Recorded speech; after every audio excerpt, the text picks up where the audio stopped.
Okay. Welcome back, everybody. I am your GM for today, Eggo. I'm here with my Mighty Morphin Power Rangers. We are continuing our Valentine's Day special, Once Bitten, Twice Shy, Part 3 today.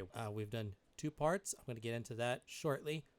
But first, I want to introduce our Rangers who are here today. And again, for anyone joining us just now, our Black Ranger, Terry, he is on parental leave. Recently had a son about 2 months ago, actually. So he's going to be out for a while longer. I'm going to be filling in for him as best I can. As soon as he feels confident he's able to come back, he will rejoin our game. But other than that, we have all of our Rangers here present and accounted for. So we're going to start with our Red Ranger today, Wall Parker. Person, I partied last night. I'm already ready to party. He's already ready. He's got Unlike the Yellow Ranger who has no party left in him. All right. He has to go on an apology tour with his mom. So Rip. Right. Where's the wah wah wah wah? That's too funny. Speaking of apology tour and with their moms, our Yellow Ranger, Mr. Juan Wick, he is here today. Mom, don't tell me what to do. No. Hi, everyone. Going off of his energy, I like it. I like it. We have everyone's favorite Ranger teacher, Mr. Maximus Brainus Powers. Hey, you guys. I'm currently in the Discord party. You don't have the Discord board. I tried. Hey, you guys! I got you. They heard it on the stream. And there'd be a massive echo. You see, he doesn't party like we do. Right. He don't party like the rest of us.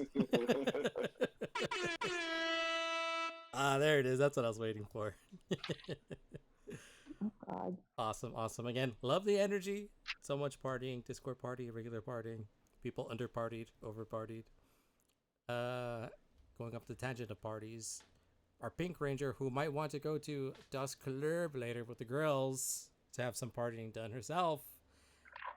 Kimberly. Listen, y'all. What do you think she's doing when she's skipping class? I'm just saying. You can't prove that she wasn't partying. Facts. Yeah, Definitely partying. It's I heard no. Schrodinger's party, bro. He may or may not party. You're Right? only partying when you're observed to be partying. Can you party by yourself? Is it one of those if a tree falls in the woods, does it make a sound? Party in the woods and No one's around to hear it. Does it make a sound? Are you really partying? Whoa. I mean, Listen, Bento likes to you. party, and he's by himself all the time. Oh my God! This look, it ain't Some that might deep, say. okay? It ain't that deep. Yeah. Some might say he's 80% party. There's party science here. That is it. We like to keep party fun size party. It sounds like party math. I don't like math. All right. It'd be a real shame for the Rangers not to put their partying skills to good use today. But it's up to them. The whole point of the Valentine's Day thing. Right? Isn't it supposed to be a party? Well, we're going to get to that. On my Red Rangers note, let me go ahead. Now that we've introduced our Rangers, I'm going to go ahead and get right up to our story recap. I'm going to go ahead and recap, since this is the first 3-parter, very briefly the events of our first session, our second session, leading up to today's event. So let me go ahead and get our music started. Also, I forgot to do a sanity check, but is anyone checking the stream just to make sure that the audio is coming through? I can't. Okay. Well, It's good. anyone. It's good. Okay. Thank you. Normally, I like to do that at the top of the show, but slip past me, all the partying. I usually do it when I'm home, but Yeah. I'm I got a part of the stream right you. All right. Mental bandwidth is dedicated to partying, not sound check. Got you. Okay, on that note, Valentine's Day has come to Angel Grove. A select few students, namely Wall, Juan, and Terry, along with Bulk, got selected to be contestants on Angel Grove High School's version of The Bachelorette. Many hijinks ensued. There was lots of questions being raised. What's your favorite off-hours activity? What is your biggest fear? If you could be a superhero, who would you be and what would your power be? What is your ideal version of a date? These were just some of the questions that were asked to each bachelor, one at a time, by none other than the Bachelorette. April, upon asking questions, filtering through her answers, she was able to choose a bachelor. And that bachelor was Juan Wick, our Yellow Ranger. Upon winning a date, just a date. They're not going out. It's not a shot at love, copyright pending. Mark Cupid introduced the Bachelorette to the Bachelor, the Lucky Bachelor, maybe unlucky Bachelor, Juan Wick. They exchanged glances. They were holding hands. What should have been an easy setup for a sure thing ended up becoming something way, way worse. Upon being offered the date with the Lucky Bachelorette, Juan turned her down in front of the entire school at lunch. To the uproar, to the shock, the tears of people who lost their bets, he had to decline. He had gotten a candygram earlier that day from a mysterious sender. Being very honest to himself, not wanting to, we won't say cheat, but two-time another lovely lady, he said he couldn't go through the date. The response heard all throughout the school. The mental bandwidth, the damage that those words struck, forced April to run off stage and hide in Maximus's classroom. Juan, instantly feeling the regret of his decision, his honest but maybe unintuitive way with his words, felt a lot of remorse, some deep regret about it, how he could have handled that situation a lot better. Ended up going with Wall to search for April, but they weren't able to find her. Maximus, kind of being the good professor that he is, let the group know that he found her, but she doesn't want to be seen. It'd be best to give her some privacy. Everyone obliged and agreed. Juan and Walt ended up ditching the remainder of the day, which was only about an hour and a half, to go get some chili cheese fries and a pound of nuts. Terry, Lilith, Kimberly all made their way through the rest of the day before leaving to meet up at the blow-up dolls, where Maximus, after giving a very rousing Shrek haiku about life and its many ups and downs, and how if life ever rears its ugly mess at you, you just gotta remember, life's gonna go that way. You're gonna go home. You gotta take care of yourself. In an effort to help her take care of herself, Maximus opened an invitation to the blow-up dolls for April to check out the facility, the program, the good kids, the highly natured, non-partying kids that attend said program. Who? Who indeed? Sounds like none of the people in book. Maybe Lilith for reasons, but maybe Lilith. Who's to say? She took him up on his offer. She agreed to go to check out the Blow Up Dolls program.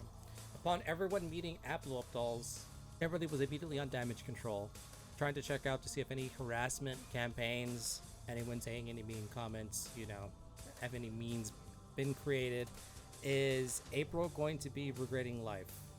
Surprisingly, no. People were just mostly sharing their thoughts, how this girl better have a really damn good plan to either skip the rest of the school year, move to another state, or vanish off the face of the earth, lest she come back to Angel Grove next week, ready for the ridicule amongst her peers.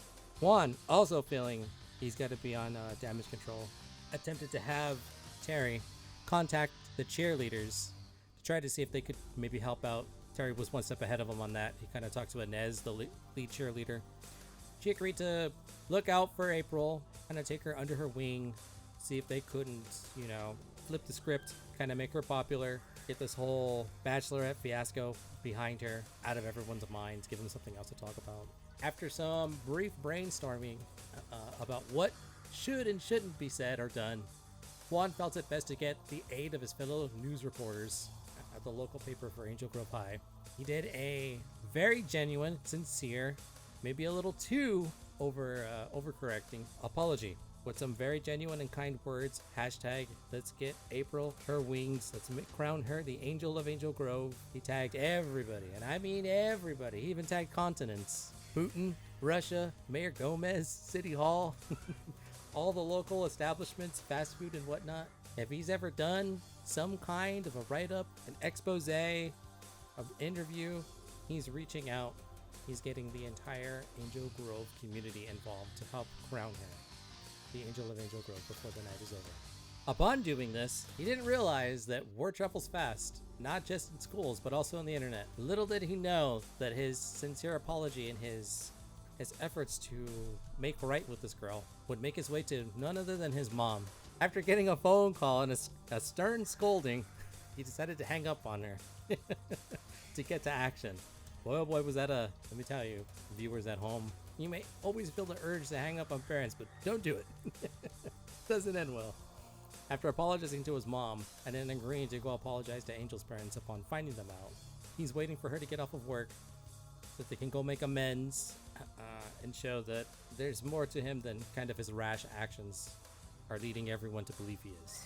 Coming back, regrouping with the team, Wall, Kimberly, Maximus, and Terry were picking up the ends of an investigation that Juan and Alpha had been working on for the last month and a half, of these mysterious statues cropping up all over Angel Grove in different areas, all tortured poses, all male. They were able to use Alpha's hacking skills as well as some good detective work on Kimberly, Wall, and Terry to kind of hone in on maybe the location of where these people were being led to. And they stumbled upon what they believed to be someone catfishing somewhat innocent civilians in Angel Grove. They were able to lower it down to a select few. They know that the person doing these catfishing is sticking to public routes, nothing that could lead to anything substantial, but the Rangers are hot on their trail. And in an effort to beat them to the punch, they're setting up a trap. Terry, being the good guy that he is, going off of an idea that Wall threw his way, trying to get through dating profiles and swiping right through as much of Angel Grove as he possibly could in the last hour and a half, decided, I like your approach, but we need to think bigger. And decided to, instead of making a dating profile and try to just swipe, he was going to see if he can't set up a pop-up couples / single speed dating kind of an event in Angel Grove to try to lure the catfishers out of hiding and into a location that they can better control. And that pretty much brings us to today's episode. So with the plans pretty much being made, things are being finalized, our Yellow Ranger and April got to go have a talk with some parents on both sides, and we see what happens with this speed dating and couples event night hosted by none other than Terry. So before we get into things, I always like to keep up with our pay to win, pay to lose, as well as our story points. So let me just remind everyone what we're working with. According to our pay to win and pay to lose, which everyone has the ability to affect, you guys still have a super, which is a 1 dice shift up, as well as we have 2 fiendish and a 1 wicked, which is a +1 ranger enemy level combatant, as well as a +2 ranger level enemy combatant. I'm going to have fun using those. But of course, if anyone would like to either add to the pay to win or add to the pay to lose, remember, the power lies on you. Whether you have channel points, gift a sub, you subscribe, you make a charitable donation, I have a rewards menu that I will show on my intermission screen, which, by the way, I'm going to start my timer. We'll have about an hour. We'll be trying to take a break every hour for about a quick 5 minutes. When you subscribe, just remember to use the hashtag, what would you like to redeem? Simple subscription can get you a super or a fiendish. Again, I'll have my menu up later to give you some options. So far, we have a little more pay to lose than we have pay to win, but Rangers they like living in the danger zone. Let's put it that way. And then for story points, you guys have 10, so you got a lot. Remember to use them. They go away once we're done with this episode arc. So you guys have 10.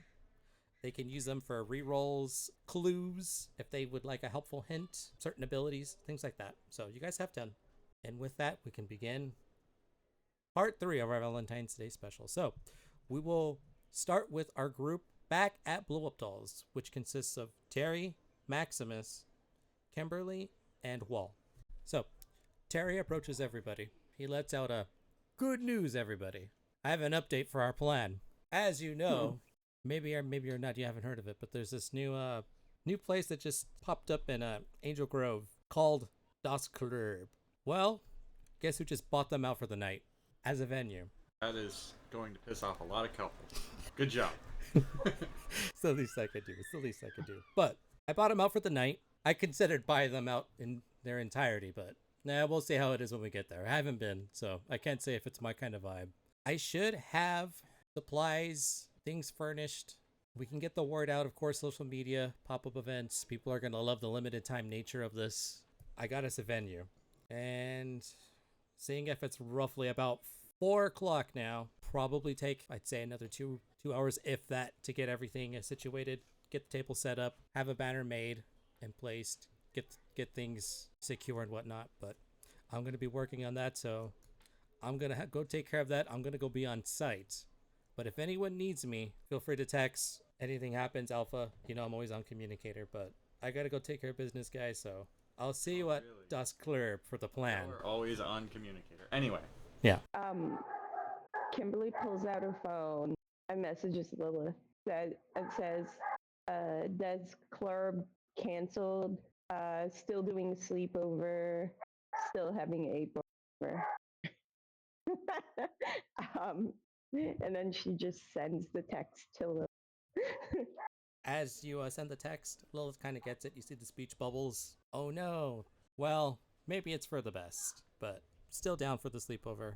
Yeah, and then she just replies, plenty of time to corrupt April later, winky face. Lilith likes, thumbs up your message. That's it. Perfect. And then we go to Wall, who said he was messaging the girls. Messaging the girls. Party at Dusk Club. Terry, if you remember him, rented the place. Sally's like, immediately speech bubbles. That was your friend from the holiday party, right? Yeah, him. One where the Power Rangers showed up. Speech bubbles again. Yeah. And then she puts like party in quotes. Smiley face. What time should I be ready? Send. What time did Terry say? He said he'd probably need like 2-3 hours at the most. It's 4, so about. Start getting ready now. Pick you up in a few. I'll pick you up when I pick you up. Speech bubbles again. All right, hear you loud and clear. Gonna go ahead and get all dolled up for you. Winky face emoji. Send. And I assume this is this in the group? Yeah, it's all. Okay. Well, yeah. Okay. Not with any of the other Rangers. Seeing that, Mary and Joanna are also party tonight. Woo! All like 4 exclamation marks. And maybe Mary and even a Joanna both funeral. say they're gonna be with Sally, so you can pick them all up together. Sweet. And then And then another race car emoji. I don't think I'll have a race this. I don't think you'll join a race this time, but you never know. right. There was always random pedestrian number 2 that you can always race. I'm always looking for random pedestrian number 2. Also, has the dating app yielded any results? Something that looks like a catfish.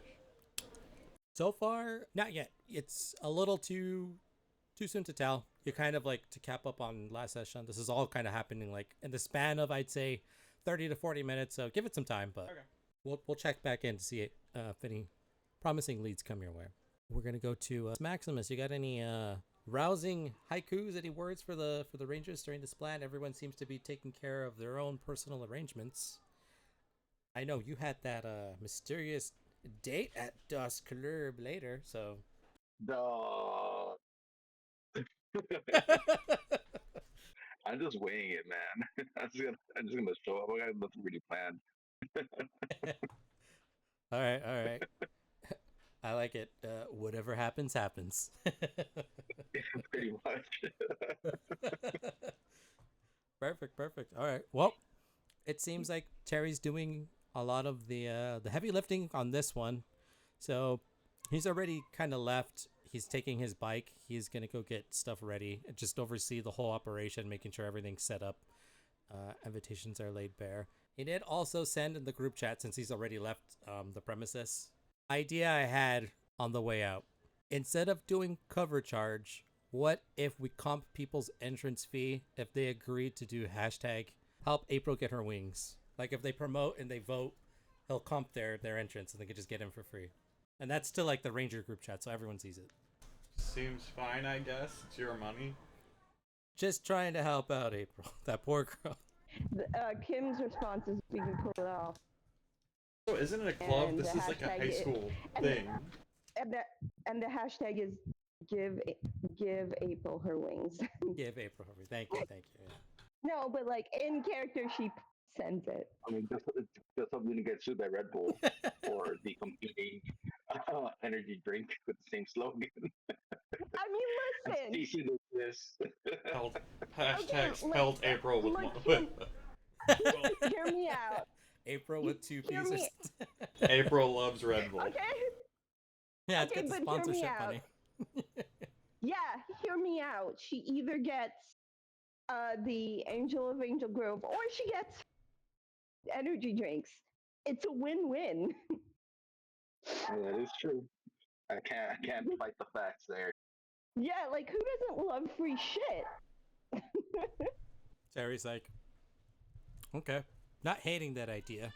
And he's sending another speech bubble. You see it. I'll see what I can pull off sponsorship-wise for for this event. I'm sure someone will be willing to work with us. And then he pushes send and he sends it out. Everyone gets it.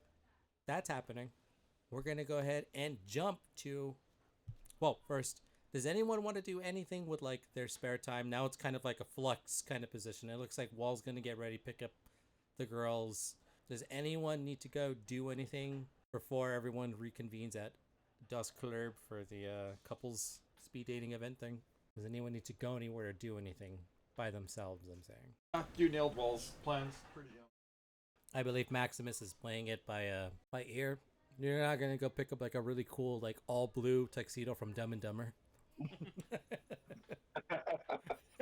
Or like the blue with a good time, all right. with the cane and the blue bowler hat, all in blue with the little ruffle. Yep, now's the time. Yeah, if you gotta go home, if you gotta feed Beef Supreme, you know he. Oh, Beef Supreme can sniff out That's right. the catfish. Yeah, he brings Beef What? Supreme to the event. You know what? I think I will, and I'll get him a tuxedo too. Matching, hell yeah. He does the orange and you do the blue. Yeah. Hell yeah. All right, okay. So you're gonna go home and get dressed for the events. Wouldn't it be teal? I thought you were going with.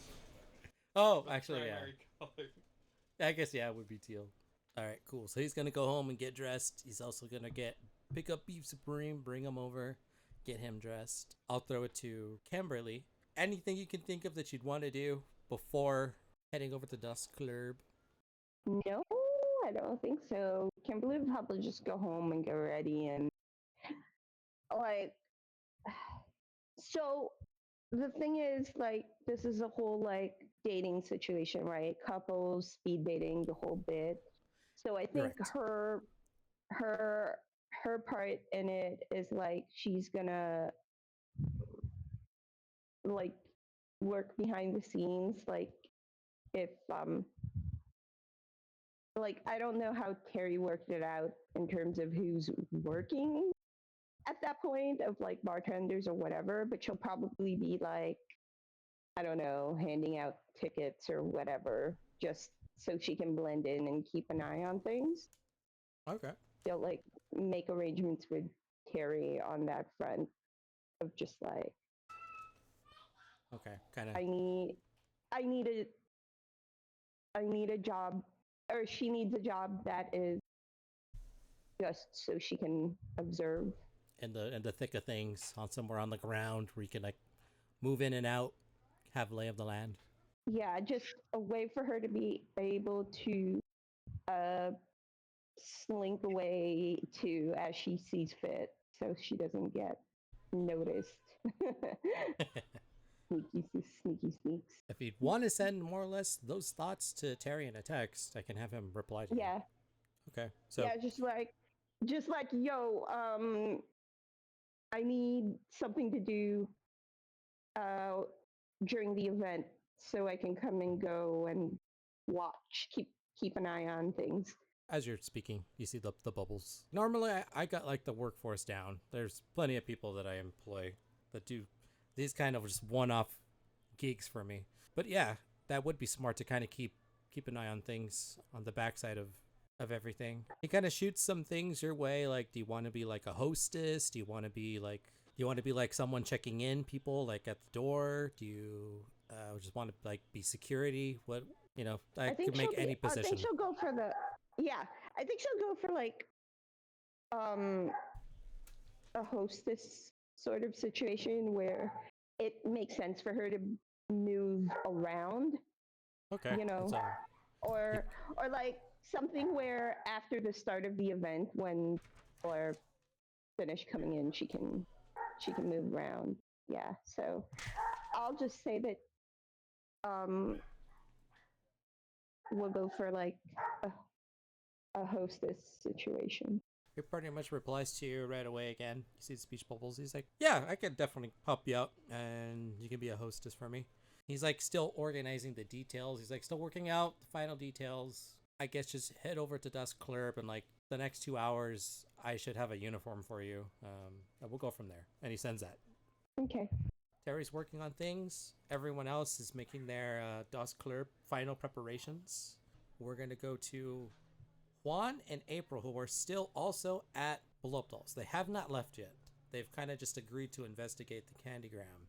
So, Juan, you're looking at your watch. You know that it's a little past 4 o'clock now, and you know your mom should be getting off of work, and she was very adamant about you two meeting. Yeah, so you and April haven't left Belopdol's yet. The plan is to meet your mom, go talk to April's parents, and then after that, find out what happens. Maybe you have to make some other long-standing plans that may or may not be totally what you want to do, but you're at the whim of the universe right now. Go break another young girl's heart. Yeah. No. No. Yeah. Go on the dance floor and break her leg. No more dancing for you. I mean, yeah, I'll let April go home, I guess. No, we're gonna go talk to my mom, I guess. Again, just reminding you, your car pulled over here, so your car is still at the high school because Wall brought you, and then and then April came with Maximus actually in the Cybertruck, so you're both out of a ride. Unless you're gonna Uber over there, or you want Alpha to teleport the car or something. Nah, you know what? I will call my mom, be like, now's a good time to talk. Can you pick me up? We're trying to head over to April's. You make the call. You hear the ring. Dial tone. You hear the click, and your mom answers. Yes, Juanita? Oh my God, you're not yelling at me. I'm not in trouble anymore, right? I wouldn't say that, but I've had some time to calm down. And let's just say catching some perpetrators who may or may not needed to be roughhoused. Well, my body cam was off. Mom, can you give me an April ride? Oh, you're with April. How is she? Yes. Better. A little better. A little better. Okay, this is good. This is good. All right. Where are you at right now? I'm at Blow Up Doll, and I send her the location. It's like, okay, I'm about to get off. Things are running a little bit behind here. I should be off in another 5 or so minutes. Just wait there, and I will pick both of you up. So I will see you in about 20. Remember, don't do anything to make this any worse than it already is. We can't get anywhere. Okay, bye, Mom. Okay. She says, okay, bye. See you in a bit. Click. You both end the phone call. So April's talking. Your mom's coming to pick us up? Yeah. She'll be here in like 20 minutes. She said she wanted to talk to you. To me. To us. Meeting your parents. I may die tonight. And then just so you know, April still doesn't know that your mom wants you to like go talk to her parents. Like you haven't told her any of that. Only that the Angel of Angel Grove and the mass apology you did. Yeah. So she has no idea what your mom like is forcing you to do. You want to tell her if you don't want to tell her? Planning, but she wants to. Yeah, I'll tell her. Okay. So you basically tell her everything your mom kind of like when you had that very once in a lifetime conversation. She just wants you to go apologize. No doubt her parents, I mean, if your mom found out, surely her parents are going to know. So it's kind of just, get ahead of the thing kind of like set the record straight, explain everything, kind of like, there was just, there weren't the best words you could have said. You weren't trying to make a big thing out of it. It just happened. It was a fumble, but you're trying to make right. You explain all of that to her. Okay, can you repeat all that when we get to her parents? Sure. I'll repeat all of that. As long as you don't mind not being able to to withstand the mental damage for everything that you. Oh, God. So she's like, okay, wow, that's kind of impressed and a little bit scared with your mom. I didn't think I'd be meeting your parents. Who's scarier, your mom or your dad? Oh, my dad's out of the picture. Yeah, you hear like the even her if he teeth was, kind of like it'd be definitely. he does like the grimming It'd be face. definitely. He's like, oh, I didn't know that. I'm so sorry. She basically wants to make sure okay. she like It's didn't okay. like upset you, or like, is it a sore subject? No, Subject. No, it's fine. It's fine. But yes, definitely the one to be scared of is my mother. I might not make it out alive. Okay, well, I'll do what I can to kind of just keep your mom from killing you. Maybe she's gonna ground you or something, but at least you'll be alive. Appreciate it. Pretty much everyone is making their rounds, kind of leaving. They're kind of waiting. Are they leaving you to wait for your ride? So, one at a time, Wall, Maximus, Kimberly, they all kind of go out from their secret room, or the secluded room, out to the main area, and they all kind of just say like their goodbyes and meet you at the club. Anyone have any words of wisdom for Juan and his parent to parent TED talk? I don't do that, but I do warn him of. Well, have we discussed the plan in the chat group, or we've only been discussing it in the other room? It's only been the other room. He knows that you're gonna do the pop-up speed dating, kind of like couples night thing. He doesn't have all the details, but he knows that's the gist of it. Okay. Before I leave, I ask him to talk privately so I can update him on the plans. Everyone's kind of just having a small conversation with April while you two kind of go off to the side, and you have your conversation right now. Yeah. Okay. Juan. So currently the plan is to bait whoever's doing this to the people at Dost Club. Terry has rented it out. Kimberly is going to scout, be support, something like that. I am going to be bait, or I'm going to try and bait myself. If you're going to the club too, right? I gotta see a thing about this mystery message Okay. from the Valentine Grams.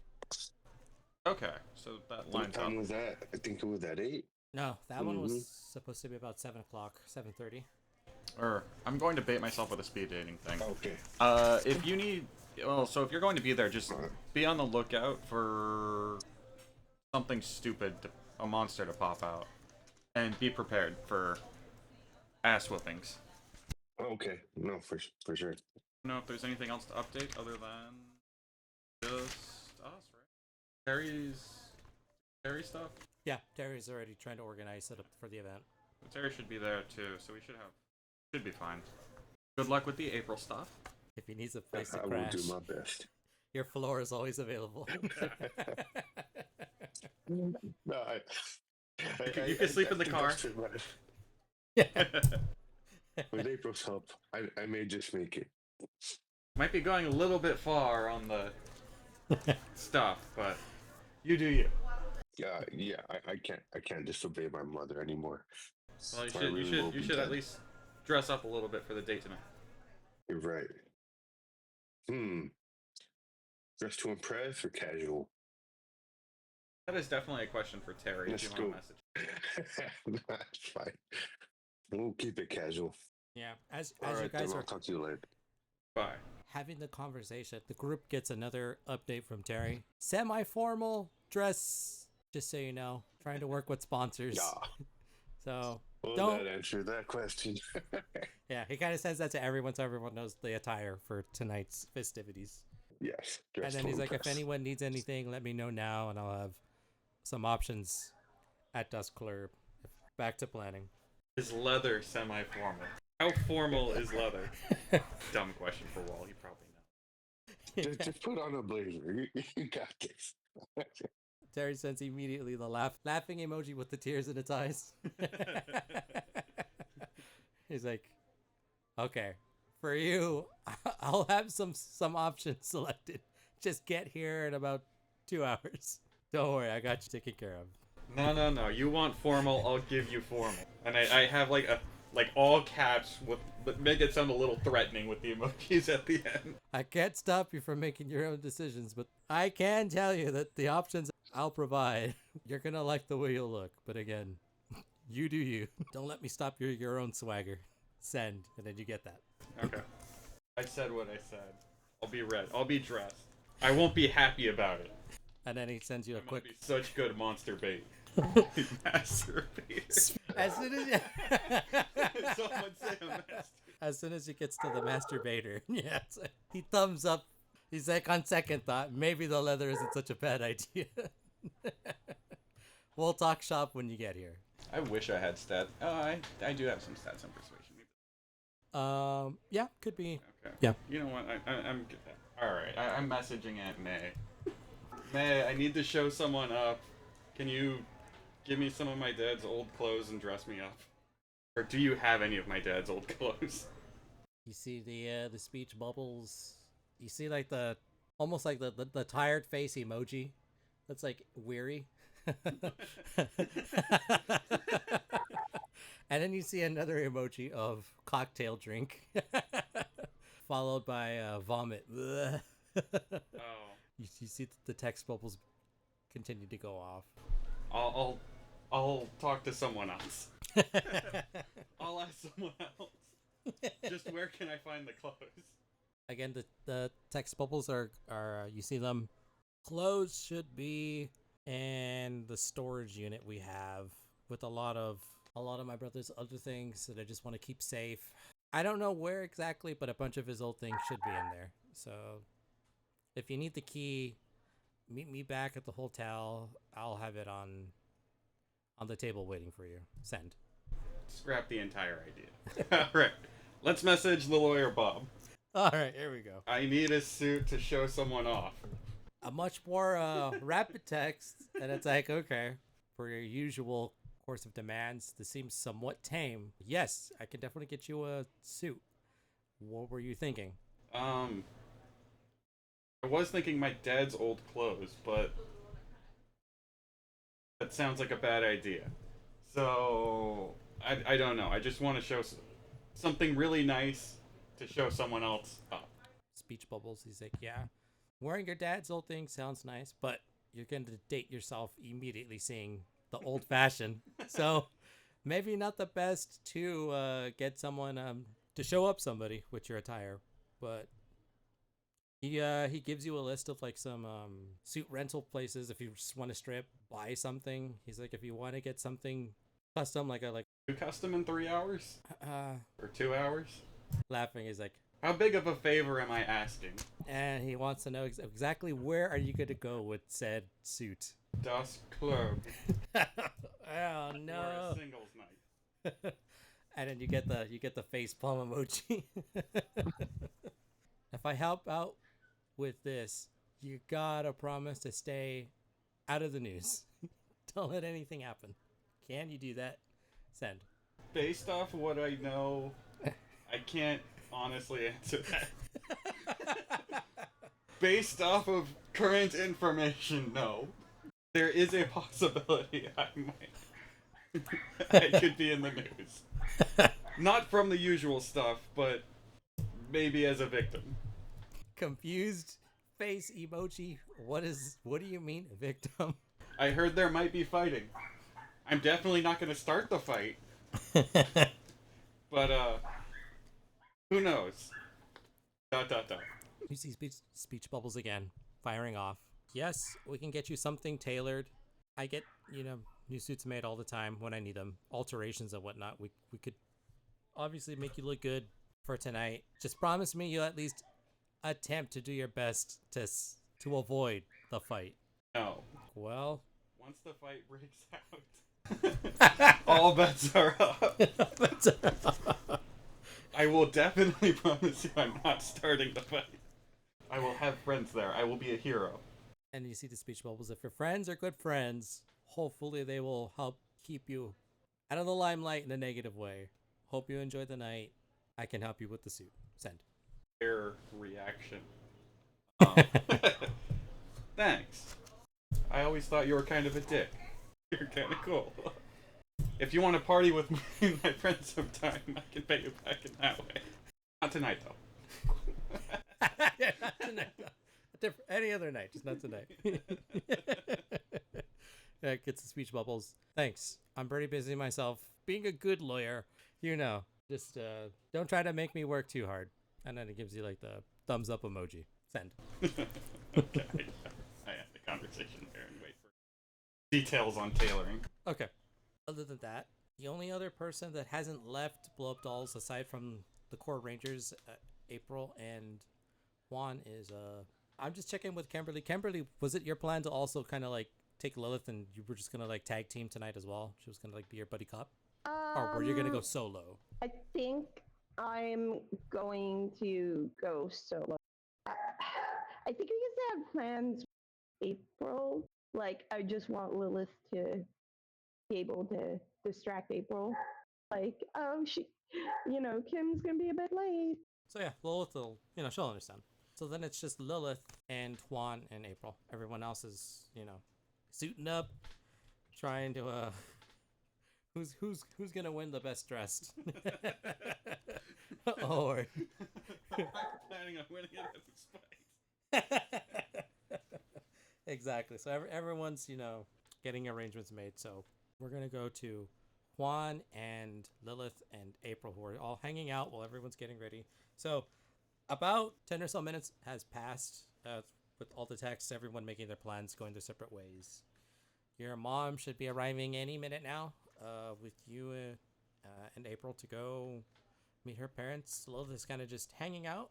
She kind of tells Juan about the whole, looks like everyone on the team is kind of doing their own thing.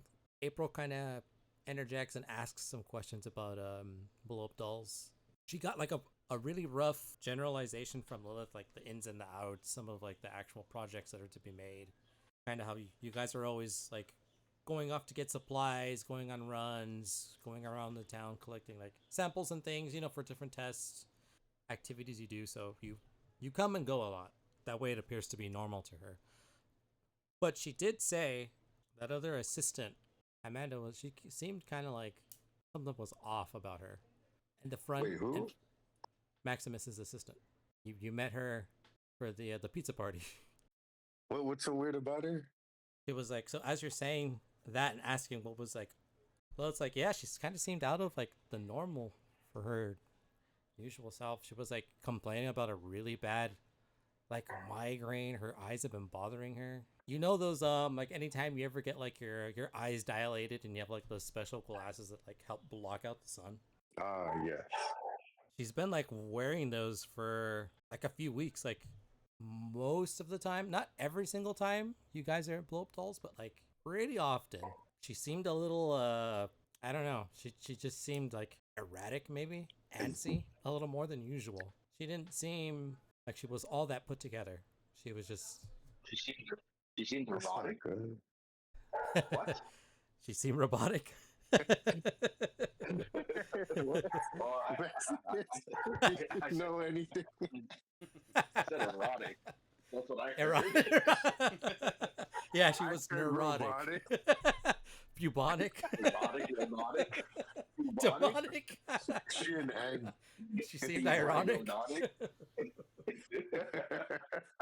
What's the story point? Yep. She was on that gin and tonic. You know what I'm saying? All right, that's a story point. All right, you guys at her 11. 11 story points. But yeah, no, she just seemed like she seemed flustered. Her eyes, like she's just been complaining. Like every time she's like run across you guys, Lilith has just noticed. Like yeah, she seems a little more like she's a mess. She was trying to be very polite about how to say it, but she kind of sees like you're getting. Yeah, Maximus, has he been pushing her? Like, She needs a vacation. Give her a vacation. So I have the same condition. So if I don't, every night I faint for about 8 hours, and then I wake up in the morning, and that's when I get up and go. I'm telling you about my condition. It's pretty crazy, and I can't go any day without eating something, or else my stomach hurts really, really bad. I'm forced to eat. These conditions they're hard to live with. You know. Yep, that's just the ins and outs of the Morbin diet. You always got to be eating. Yeah, or else I just pass out. I have to eat something, or else I pass out. Yep. Is this strange for everyone else? Yeah, you didn't ask. You didn't ask to be blessed with that metabolism, but it's what you got. It's how you were born. Mm-hmm. Yep. So, anyways, we got some much needed context. So yeah, she's just always picking up snacks, not just for him, but the whole everyone in the program. But yeah, I've noticed she's like just getting flustered. She's been coming in late. I didn't want to say anything, I'm not trying to get her fired or anything, but I swear she was like sleeping on the job at least like once or twice, maybe 3 We're talking times. about Lilith, right? We're talking about who? Lilith? Yeah, Lilith is talking about your assistant, Amanda. Oh, damn. Yeah, so all of this is her, like her. Amanda's slacking. He doesn't want to say. 11. Yeah. Seems like she's been getting like some that she does, like she pantomimes like drinking. Showing up to work. She's like, I don't know if she's got a problem or something, but I don't know, man. She just seems so put together. Now it's like, yeah. So she's just, sharing the details with you. It's like asking you what you kind of think. The only thing you've said is Maximus has been working her too much. Yeah. I wish I could help. Anyways, make sure you clock in on time. I'll go grab her some coffee and offer it to her after I don't know. She's okay. Sounds like a skill issue, if you ask me. Good. Sounds zero sympathy. No, can't relate at all. Problems? What are those? I don't have any of that.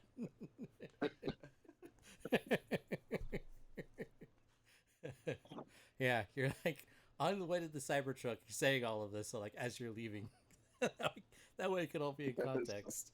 Only April, only April, Lilith, and Juan are the ones hearing this.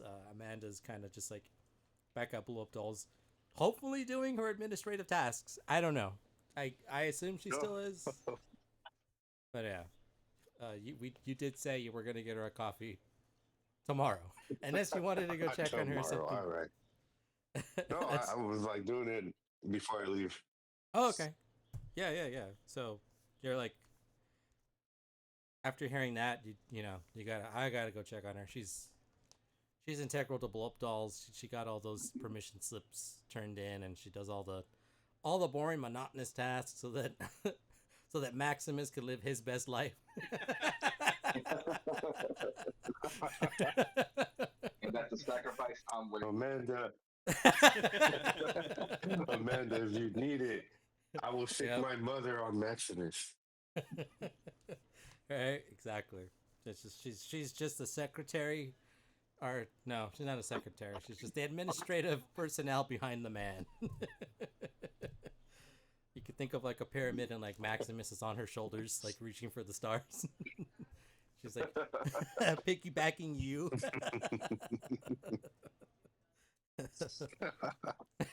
You're like, thank you. It's hard to reach the top shelf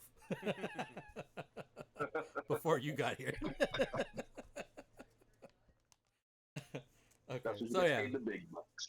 Yep, that's why she gets paid the big bucks. Maybe a raise is in her future. But so you run back up really quick. You let April know, like, if your mom comes, just tell her to wait. You're just checking on, a friend. So you go up, you go into the room, you go into her office space where she normally is, I'd say like 80% of the time, other than when she needs to come out and talk to you guys or, alert you to something that's happening or the next project to be done. You do see her after you get the coffee. She's at her computer and she's kind of hunched over and her head is down in her arms. You don't want to say she's asleep, but you're just like at the door, so there's like I'd say like maybe 10 15 feet. That's what it looks like, but I don't know if you want to go check on her or if you're just gonna knock, do something. Up to you. Yeah, I'll knock. Is she waking up? You kind of hear like a and you don't know what to make of that, but that's what you hear. Amanda, it looks like you could use some coffee. Here you go. You go up to her, you offer her the coffee. You see her with her hair. It looks like it's kind of like you didn't notice this before, but up close now, you don't know if it's like always been that way, but in between like her blonde hair, there's like strands of green, and it also looks like strands of purple. Like I don't know if it's like she's purposely hid it, but you notice it upon like closer inspection when you're offering her the coffee. And again, you kind of see, just like Lilith said, she's wearing like these glasses that just kind of block out the sun. She's like, "Oh, normally she knows your name. She knows everyone's name. She's like on top of it. She's the most put together person normally there, but I don't know. Times have changed." She's like, trying to remember your name. I don't know if you want to help her or not. Let her struggle. It's Juan. That's Juan. She's like, "Juan, oh, thank you. Are you okay? What's going on? Kind of turns her chair and looks at you. You see her like, she takes off the glasses and she kind of rubs her eyes. Oh, thanks. And she grabs the coffee from your hand and she sips a little bit. She's like, "I don't know. I tried telling Maximus, but he kind of like, he's like, whoa. I like to keep work at work." Until he doesn't really like allow small talk. But I just been kind of under the weather. It's been going on for like, I'd say, do you remember when I almost got attacked by those creatures at the shopping center? Yeah, those like that. Wait, does she know where No, she doesn't. Their identities are a secret. Does she know what? Okay. Yeah. Okay. You're just a news reporter who. Well, technically, I wasn't there. Yeah, I heard about it. Yeah. Were you okay? Did something happen that day? Thought I was gonna die. I'm just looking at the Power Rangers game. They saved the day. They saved me. They took one of the cars in the parking lot. There was like this Medusa-looking thing. They killed it. I had to go get the special yogurt for Maximus. His diet. He's got to bless his heart, but that man he doesn't. One of the weakest stomach intolerances I've ever seen. So don't tell him I said that. Again, other than fearing for my life, things were okay. There was like these clay monster things, people screaming.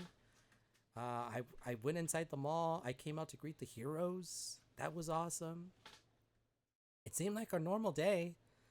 I even found this necklace, and she kind of, she shows you. It's like underneath her shirt and her lab coat, and she kind of shows it to you. It's like pure gold, and you kind of see it like really glisten. Like I'd say like extra vibrant, even in like the lighting conditions of like the office.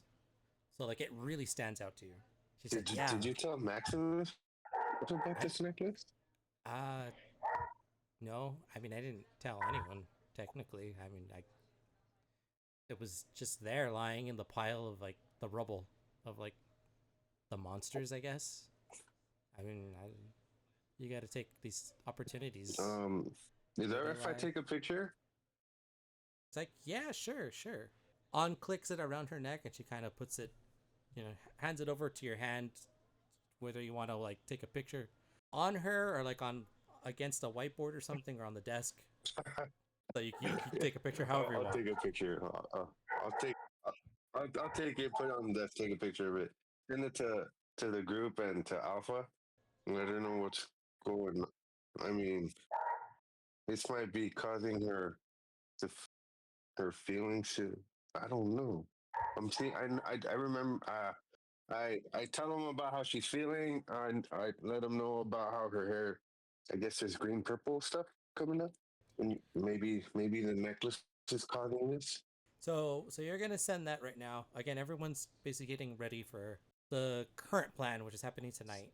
She kind of like, as you take the picture, she kind of puts her hand like out again to you to like, if you could return the necklace now. A Please don't little. touch me. I'm taking. No. She kind of like, uh, dwindling her fingers, I guess we'll say, like waiting for you to return the necklace. Um, I take it you give it Like back my to her. precious. Yeah, my precious. Exactly. Um. But she's not doing backflips and talking. No, no. So I guess I want to give it back. Um. I'll ask her more details about it. Try to hold off. See if anybody replies for a while. okay. So And I mean, I asked her where she found it. well, she's like, okay. How Well, long? they're kind of like dwindling, really milking the handing it over to her, trying to take a picture of it. Oh, over here for better. Yeah. Okay, okay. Yeah. She's like, yeah. As she watches you try to like take pictures of it in different lighting, she's like, okay, well, okay, Swear, I don't want you to have steal to it. swear what I tell you remains in this room. Can you keep a secret? Okay. He's like, okay. Yeah. Okay, so you know the Power Rangers, so they saved the day, right? They like cut that monster in half. Yeah, I heard the Yellow Ranger was mainly responsible for that, saving the day and everything. Your guess is as good as mine. Again, I was inside. I definitely saw the Yellow Ranger. He was there. Whether or not he saved the day, all thanks to him, I don't know. That's only he knows. But she's like, yeah. So anyways, the monster was there, and I noticed the monster had this necklace, and I really like, this is so out of character for me, but were the police gonna come and like take that as evidence against a thing that doesn't exist anymore and just lock it up and like throw it in a locker or a box, a shoebox, and a filing system? I took my chance, and I kind of just grabbed it and put it in my pocket and walked off. Didn't say, I haven't said anything to anybody other than you. I've been wearing it a lot. I've literally like, I point. I point to her hair. I ask her if she noticed any other weird things happening with her body. I'm like, I don't think this is appropriate to be talking to you. no. You know, you're 17, Um, and could I just have the necklace back? Well, I've been wearing it, and I mean, I think it makes me look good. People have been very impressed. I've been going on some dates. That's all she tells you. She did say like, I've you been don't feeling a think the little necklace off. might be causing you to be feeling unwell? A necklace? What would? I mean, I don't wear it all the time, and You said it yourself. You said you did. You said it came from a monster. Maybe there's some side effects. side effects. I mean, Maybe some from a type of necklace. radiation I, I, that came from a monster from space. I. And now she's like, kind of like really getting very frantic with you.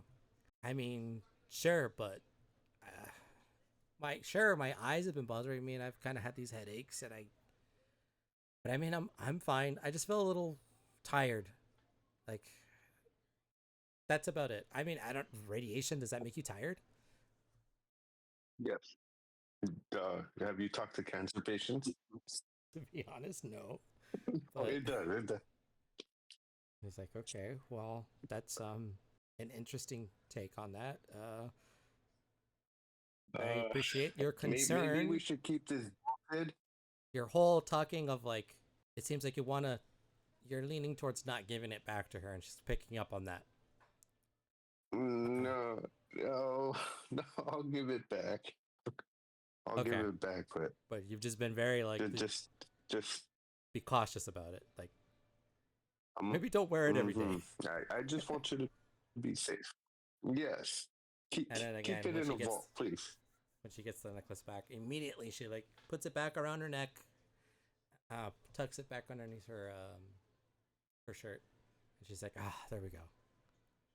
Yeah. Oh yeah. Don't worry. I mean, by all means, if I feel like something really weird is happening, I'll get help. I promise. But yeah, I appreciate the coffee. And she's like looking at the time. She's like, no, I overslept. Oh, okay. I got so many things to do. Is there anything else you need help with? Did Maximus send you for? Oh, I'm good. Okay. She's like, all right. I won't tell Maximus you're sleeping on the job. And then her phone immediately goes off with a text, No. and you see her look at it. She's like, oh my god, there's gonna be a secret pop-up event tonight at Das Club. Can you believe it? Yeah. Never knew about it. Do you wanna go with us? Wait, you're gonna be there? Maximus is gonna hate me. Everyone's going. How dare they not invite you? I was like, no, this is an invitation. And it's like, she got a message, and it came from like a not an unknown number, but like if you've ever gotten like one of those random spam texts that like, hey, if you would like to go to this, call this number or meet at such and such. So it's kind of like an unknown number, but it's like, oh yeah, this is like Terry's hosting it. In your area. Yeah, and she do be single. She meets the criteria. Maybe brother. you She's can allowed. go with Lilith. She's like, oh my god, I gotta. Oh my god. She's like really like, okay. Now she's like high energy. She's like, I gotta. Okay, yeah. Kind of weird that we're both gonna be there. I mean, it's not gonna get weird, right? You don't think it'll get weird with Maximus? He barely lets me call him Max. Mm. I don't. I'm sure he would love to see you. Okay, perfect. Could you give him a message for me? Tell him I'm clocking out early. I swear I'm gonna come in tomorrow, and I'll take care of the work that I have yet to do. Don't tell him I slept. He kind of knows I haven't been feeling the best, but I don't know. Getting through to that guy. He told me. Of course. Okay. She's trying to like kind of like get paperwork, scavenging through things. She kind of gets like another little migraine in front of you. She's like, her eyes, it's just like, it's happening. And she's like squinting really hard, and you see like she's in kind of like visible pain. Do you do anything about that? Comfort her, hand on the shoulder. What can I do? I'm only 17. Hey man, you love to put yourself in hot water. I'm just giving you ammo. Break her heart. Break her heart. Do it again. Oh, God. You can't wear the neckerchief. So you just let her siege and by herself. No, I'm patting her back. I'm like, Okay, yeah, are you like, okay? okay. Is there anything I can do to help? Just like, yeah, I don't know. I just like, I think I haven't been eating a whole lot. Like I said, I've been missing. I feel like I get 8 hours of sleep, but like for whatever reason, my body doesn't register it as like 8 hours. I think she kind of lets out like another, like almost like not quite a full yawn, but like a half yawn on the verge of going full. She's like, anyways, it's over. I'm good. She blinks her eyes a little bit. She kind of looks in one of like the windows to get a reflection, and she's like, yeah, just checking her, her eye. It looks good. She's like, okay, I'm sorry, you had to see that. This is not a normal thing. I don't know. I promised to go see a doctor. I'm gonna wear the necklace one more time, and then I'll, I guess, get it checked, something for radiation. I don't know. Don't worry. I appreciate your cause for concern, but I'm good. Thank you, Juan. And she gets her bag, her purse, and she grabs the coffee you brought her, and she starts making her way out. And we're going to take a 5-minute break right here before we continue. So, I'm going to throw it over to an intermission, you guys. I'm going to have my menu for reward redemptions up. As always, if you have the channel points, go ahead and use them. Otherwise, if you would like, we do have supers, hypers, megas.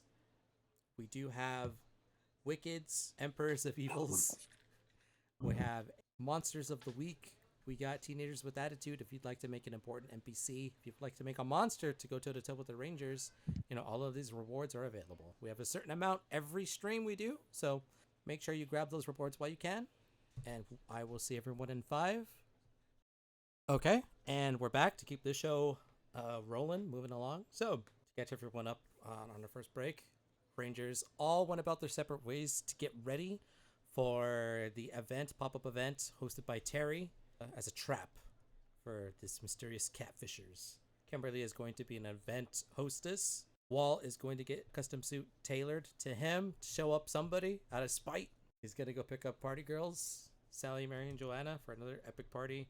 Lilith is keeping April company until Juan's mom comes. Terry's obviously working on the event, getting things ready.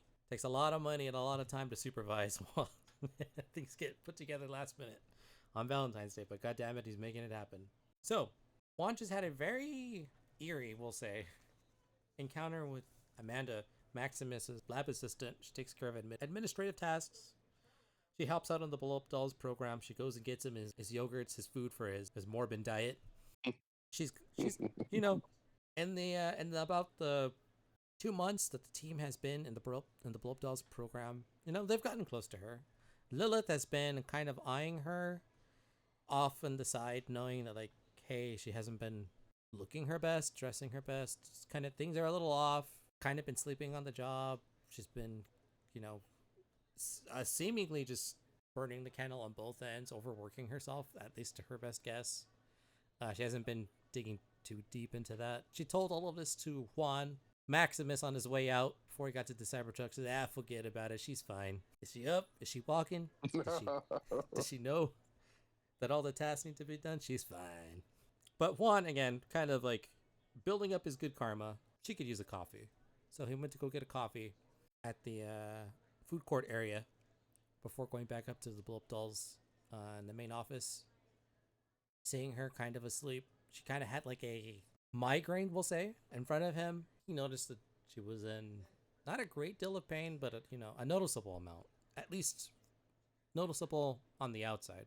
He offered her the coffee, let him in that she's had a necklace that she took from the Medusa about a month ago that the Rangers fought over at the shopping center in the parking lot, where she was held hostage on her way back to give Maximus his yogurt order. After the battle was said and done, no one was around to see her take this very decorative, extremely vibrant gold necklace that was just there, lying next to the Medusa, who had been cleaved straight in half thanks to our Ranger and his car. She's been wearing it, taking pictures with it, going out, living her best life. She claims she's been feeling fine. Nothing is out of the normal, but her appearances, her actions, her total demeanor says otherwise. Juan kind of confronted her, let her know, hey, maybe you should watch out for the necklace. It came from space. That was a monster. We don't really know what those things can do. She kind of like batted an eye. She's like, it's been fine. Nothing's really outside of some sickness happened, and that's not really too big of a concern. She appreciated his words, but she said she was going to be okay. She got the message, the invite to Terry's pop-up event at Dusk Club, said she was going to be there. Juan let it be known that he was also going to be there as well. Said that it was going to be fun and they would meet there. Things got a little awkward.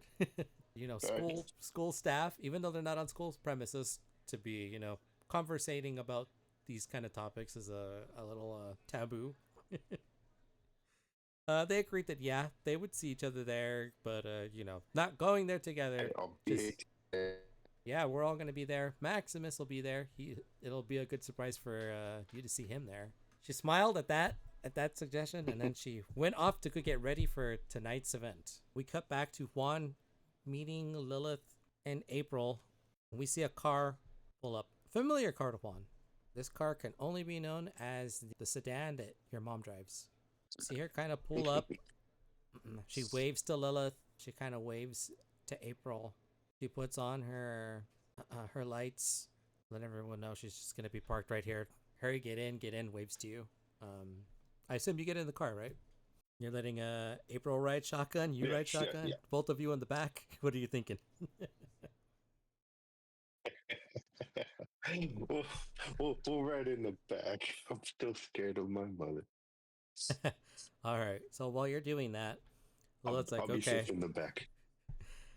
have fun, you two. Mrs. Wick, go easy on him. I think he's learned his lesson, Wait. but not too easy. Closes the door for you, and then she waves, and then she starts walking her way, and then you're in the car driving right now with your mom and April, and your mom's got no radio. It's kind of just silent. You hear all the inner workings of the car, and it's silence. What do you say, or do you say anything at all? I want to say I'm sorry for hanging up. I should have listened, but I knew I had to try to fix it, so I tried. I'm trying still, She's like, oh, okay.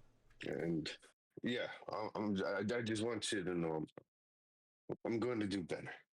And you kind of see her like, she does like the side eye in the rear view. Kind of looking at you. The eye. You know what I'm talking about. The mother eye cat is it's like a heat-seeking missile. It seeks you out. You can't help but let it Yes, make eye contact with you. He's like, okay, that's all I was asking. So, okay. Anyways, this is April. and she kind of like has one hand still on the steering wheel, and she kind of reaches her other hand. She like one of those awkward like her right hand goes back to like kind of shake, or like a high five. April kind of like okay, just the awkward, almost like a hand clap thing. She's like, pleasure to meet you. Well, April, where exactly are we going? Actually, I was thinking of picking up my car at first, actually. Hi, mijo, you left your car at the school? All right. Yeah. Okay. I'll drop you off. I assume April's going to be riding with you, and I will follow you to her parents' house. And again, this is the first April's heard about this. Like, she didn't know anything that was about to happen until your mom said it right now. Oh, wait, I thought I told her earlier. Oh, wait, did you? I didn't say anything to her. Never mind. I think you were about to, but Lilith kind of like let you know Amanda a situation. So now would be a good time to explain the plan. Yeah. Yeah, okay. April, is it all right if we go talk to your parents? Oh. I have to apologize. She kind of giggles. And then your mom kind of leans over, like, doesn't make eye contact, but, she leans so that her voice can go in your guys' direction. She's like, yeah, it's the least we can do. Yeah, I'm for everything my son has put you through. I know he means well. He's making it do. I saw his apology on the internet. I just want to talk to your parents and, explain to them where he was coming from and how I'm going to make sure something like this doesn't happen again. April's like, oh, okay. Wow. That's really formal and okay, yeah. And then she kind of like, it hasn't sunk in that like just how you were shocked that your mom knew. It's now hitting her the bomb that like, oh my god, my parents know about this. No, did they see me crying? No. Oh man. No. So now she's like Hiroshima in her head. The bomb is going off. Yeah. Oh my god, I didn't even think about that. I've just been in the moment. I didn't even consider what my parents must be thinking. I'm sure they know. I mean, if you knew, I'm sure. Oh man. Okay. Yeah, I guess that's good. If like we all just kind of like de-escalate the situation and just explain in a calm manner what happened, and I think my parents will actually really, benefit from hearing it from you. And again, I'm there to like agree and, back you up with what you're saying, and I already got your apology. I mean, she's looking at like all the retweets and the reposts. Everyone vote to make her the angel of Angel Grove. Her mom's like, yes, that's all I want to do, Mija. We're just gonna have a talk. I just want to make sure that there's no drama, nothing lingering. I don't want any bad blood between us. You know, we can all resolve Oh. this. She's like, yeah, yeah. So again, she's kind of like telling your mom where to go. You get to the school, and she lets you off so you can go in your car. She's gonna ride with you, and your mom's gonna follow. So you make it. You switch cars. Your mom follows the both of you. You go to her house. So you're in her neighborhood, and you all get down together. You park right there in the front. I texted my parents saying that your mom and you wanted to talk to them. I didn't say too much, you know. My parents are usually pretty nice. They're very easygoing. I mean, I honestly don't know how they're gonna react, but you obviously say that I'm very calm. I think the worst is behind me. I'm just gonna try to remind them that I'm okay at the end of the day. Like, you know, this will be something that I hopefully people forget about until like the next big thing happens. You know how the internet works. I'm only gonna be relevant for this weekend, a week at most, till the next big thing happens. She opens her door. She lets you in. You and her mom go into her home. Sure enough, you see both of her parents' couch. They have two couches. Nice dining table, potted plants, a sophisticated look. I wouldn't say like it doesn't give off like super wealthy, but you know, it looks like her parents are doing well for themselves. So you see paintings, looks like they could be worth a lot of money. You don't know, but this is just some of the things you would notice upon coming and entering. You and your mom sit down on a couch. Her parents are already sitting. April is choosing to kind of like stand, but she's by her parents. There ain't no Wing Chun. That's what I need to know. Maybe they do, maybe they don't.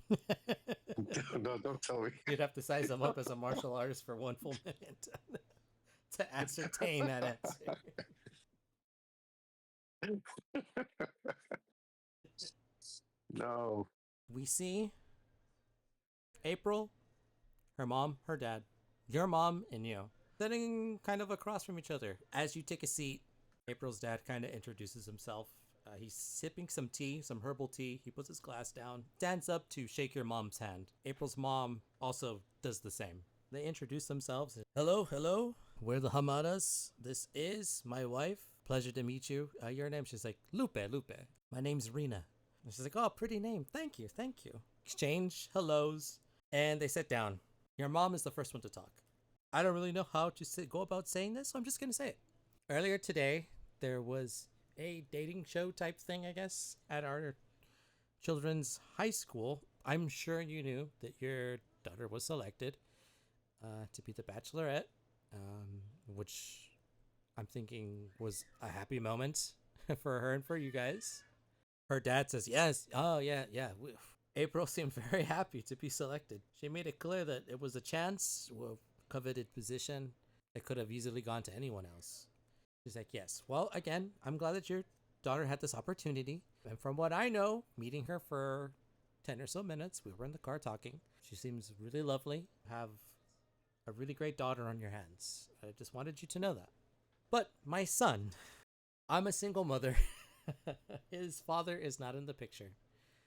So sorry to hear about that. Yes. Divorced? You could say, in a way. But I do my best providing for him. So my time is spent between work, and what time I have after that is, trying to do both roles as a parent. I'm both mom and dad. I think although my son may not always go about with the making his voices to the best of his abilities, he never stops trying to do the right thing. And I think that's what I'd like to focus on here. In case you haven't seen, I just kind of want to show you. And your mom kind of takes out her phone and like some of the things your family has sent her. The reposts. What did they send her? The clips of like everyone talking about like, oh my God, this girl, that Juan guy. Oh boy. Why do you have to do it that way? Oh. Yes, we've seen a bit. Word travels fast, as you know, in this age. April's kind of like, she looks really red and embarrassed right now. it appears like my son put your daughter on the spot. I'm obviously going to let him talk in his own words, but I just want you to know that I'm aware and up to date on everything. Kind of publicly humiliated her, and that was not his intention. He's explained to me.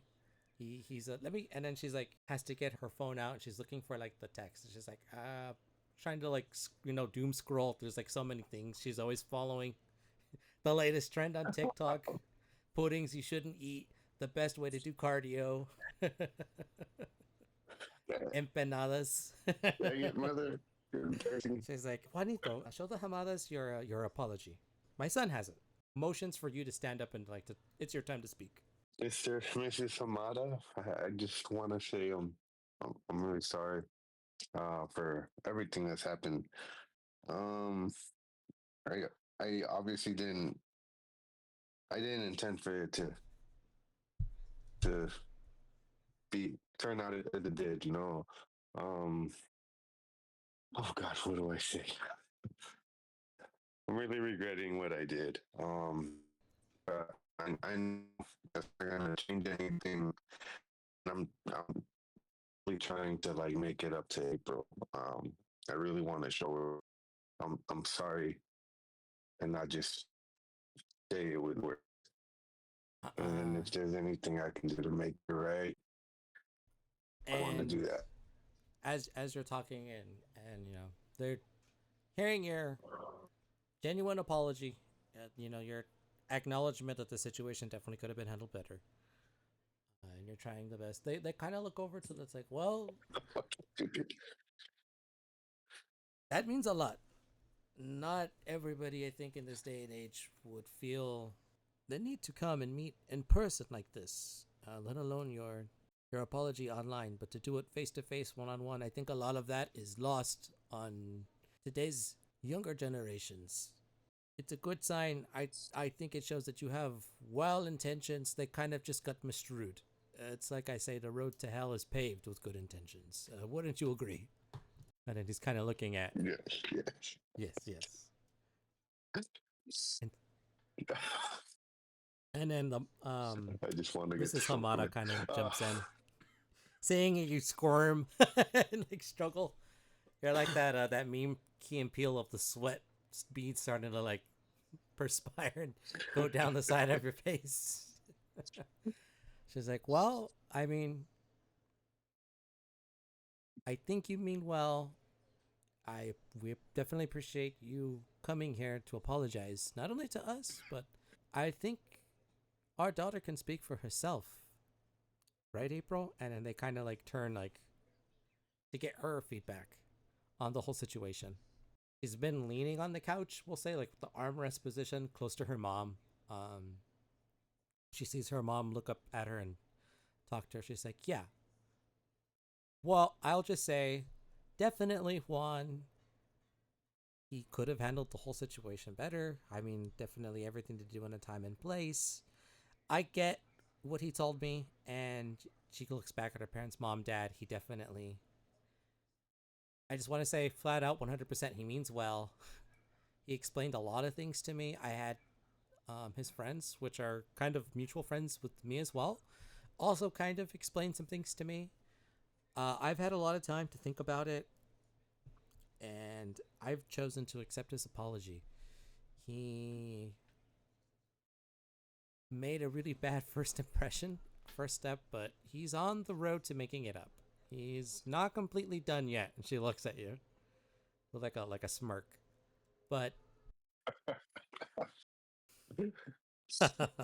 his dad chuckles a little bit.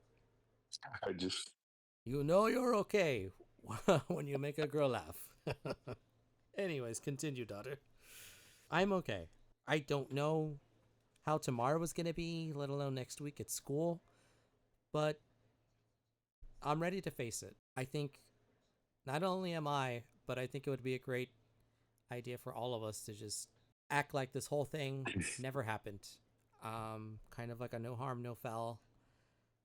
Again, he did a really good job apologizing and making his case clear to me. By the way, we're not like dating or anything. This was never like about a relationship. It was just a game show to like, match couples up, and whatever happens, happens. We obviously haven't even gotten to that yet, although I'm open to it. His words meant a lot to me, and I know you trust my judgment, and both of his parents kind of like in unison, yes. So if you have any ill will towards him at all, was I hurt in the moment? Of course. Was it the worst? How did Maximus put it? Was it the worst? This is the worst experience of my life thus far.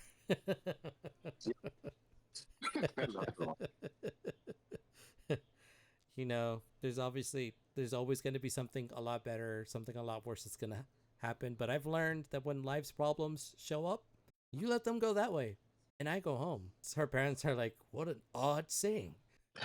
I'm like confused.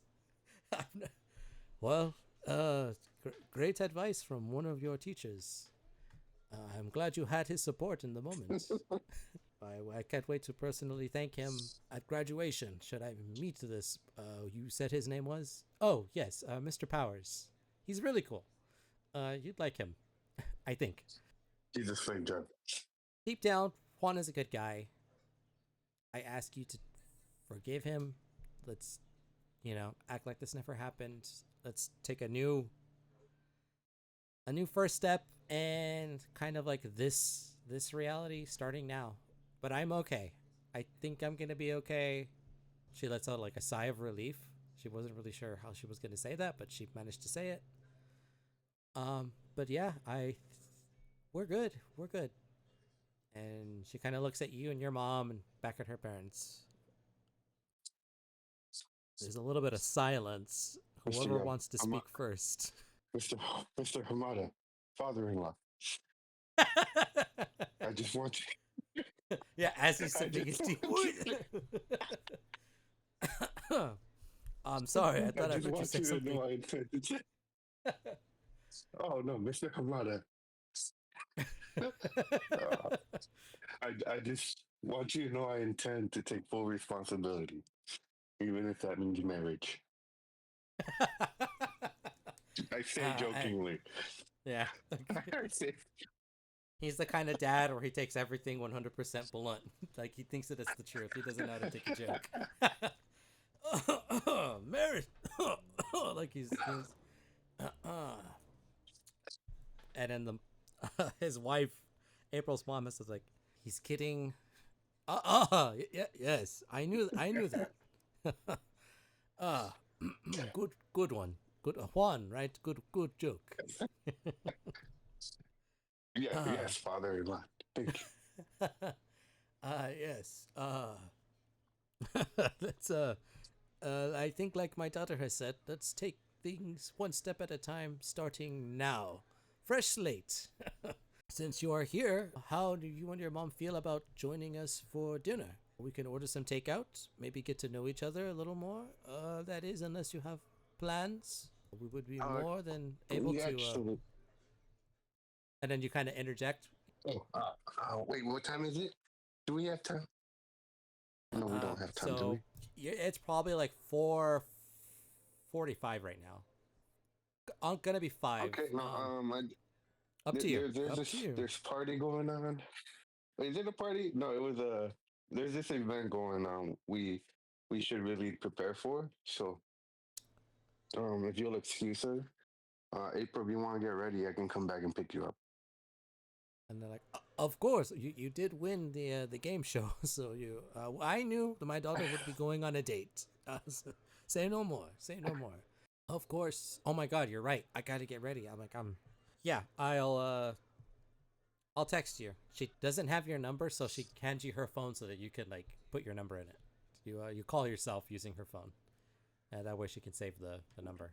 She's like, okay, thanks, great. Mm-hmm. I'm gonna go upstairs. I'm gonna get changed. I'll see you in a bit. And then they kind of see her go upstairs. And then what do you do next? Father-in-law, mother-in-law, thank you for meeting with me.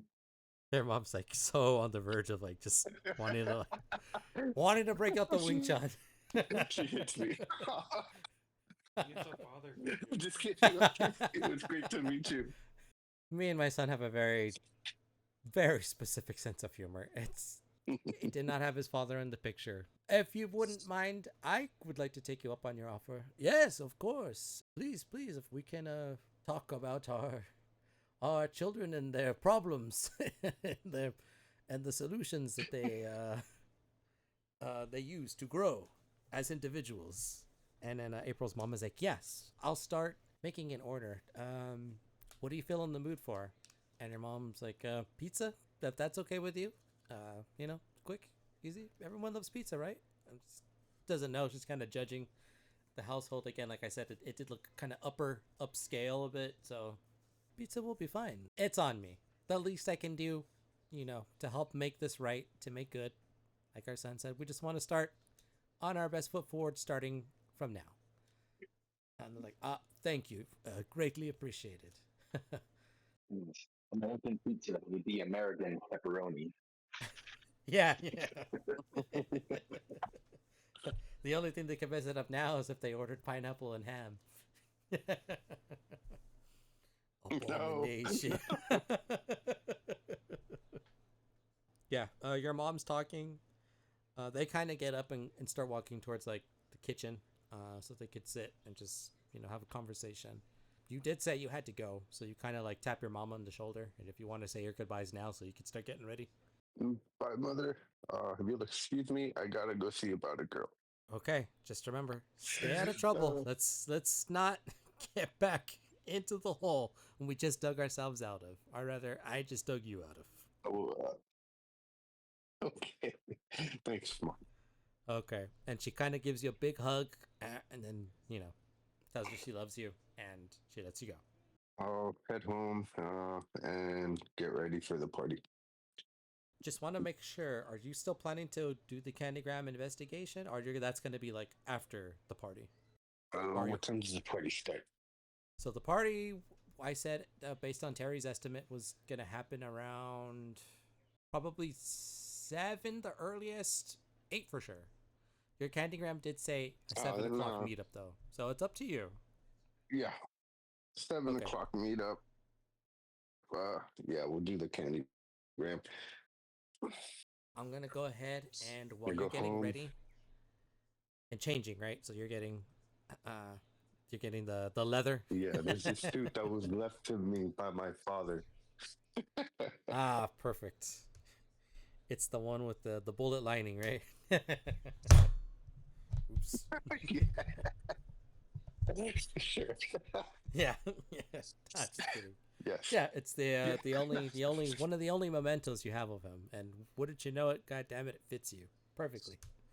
All right, so you get all gel in your hair, cologne, all of the. I'm just assuming you're covering all your bases. Yep. Yellow tie. Yellow tie, hell yeah. All right, so you're doing that. At this point, it's taken everyone about within this same, we'll say, hour and a half to go do all of their personal activities. So Kimberly's gotten ready. She's got her, her game plan. She's gonna go ahead and go early to Dusk Club to go find out like the layout of the building. Speak with Terry. Find out what exactly she's gonna be doing. Kind of like get a jump start of the situation. Wall's getting ready. He's getting tailored up. The girls are preparing. They're getting dolled up. Maximus and Beef Supreme are wearing their matching Dumb and Dumber with the canes. Solid color. Lilith's doing her part. Also looking, as nice as she can be. Jump forward in time. It's about 6:50. We meet up with Kimberly and Terry at Des Club. We see the scene is people kind of, moving at double time. Kind of just place tables, get signs, have like security bouncers. People are bringing drinks. The bar's getting stocked. Terry's just, he's signing off on things, paperwork. He's approving. Yes, I want that. No, I don't want that. Kimberly kind of like approaches him, coming in through like one of the front doors. Kim, just in time. I'm ready to go. He's like, yeah. So I imagine she's already. She's okay, ready perfect. Part. All right, nice. He's like, you look great. Nice. Way better than what I had for you.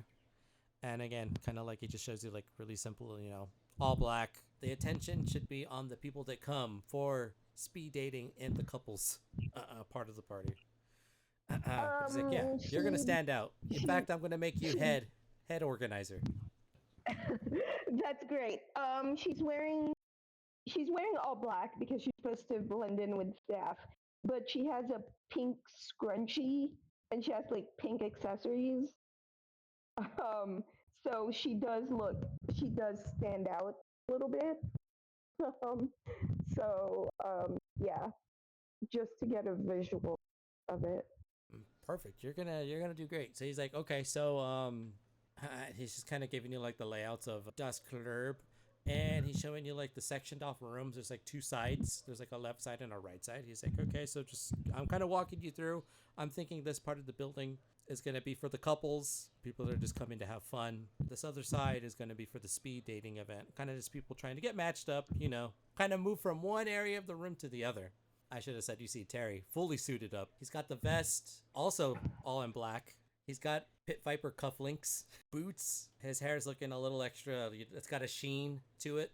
He's dressed to impress. Again, as people are like constantly coming to him and are like, "We need your approval, Terry. Where do you want this?"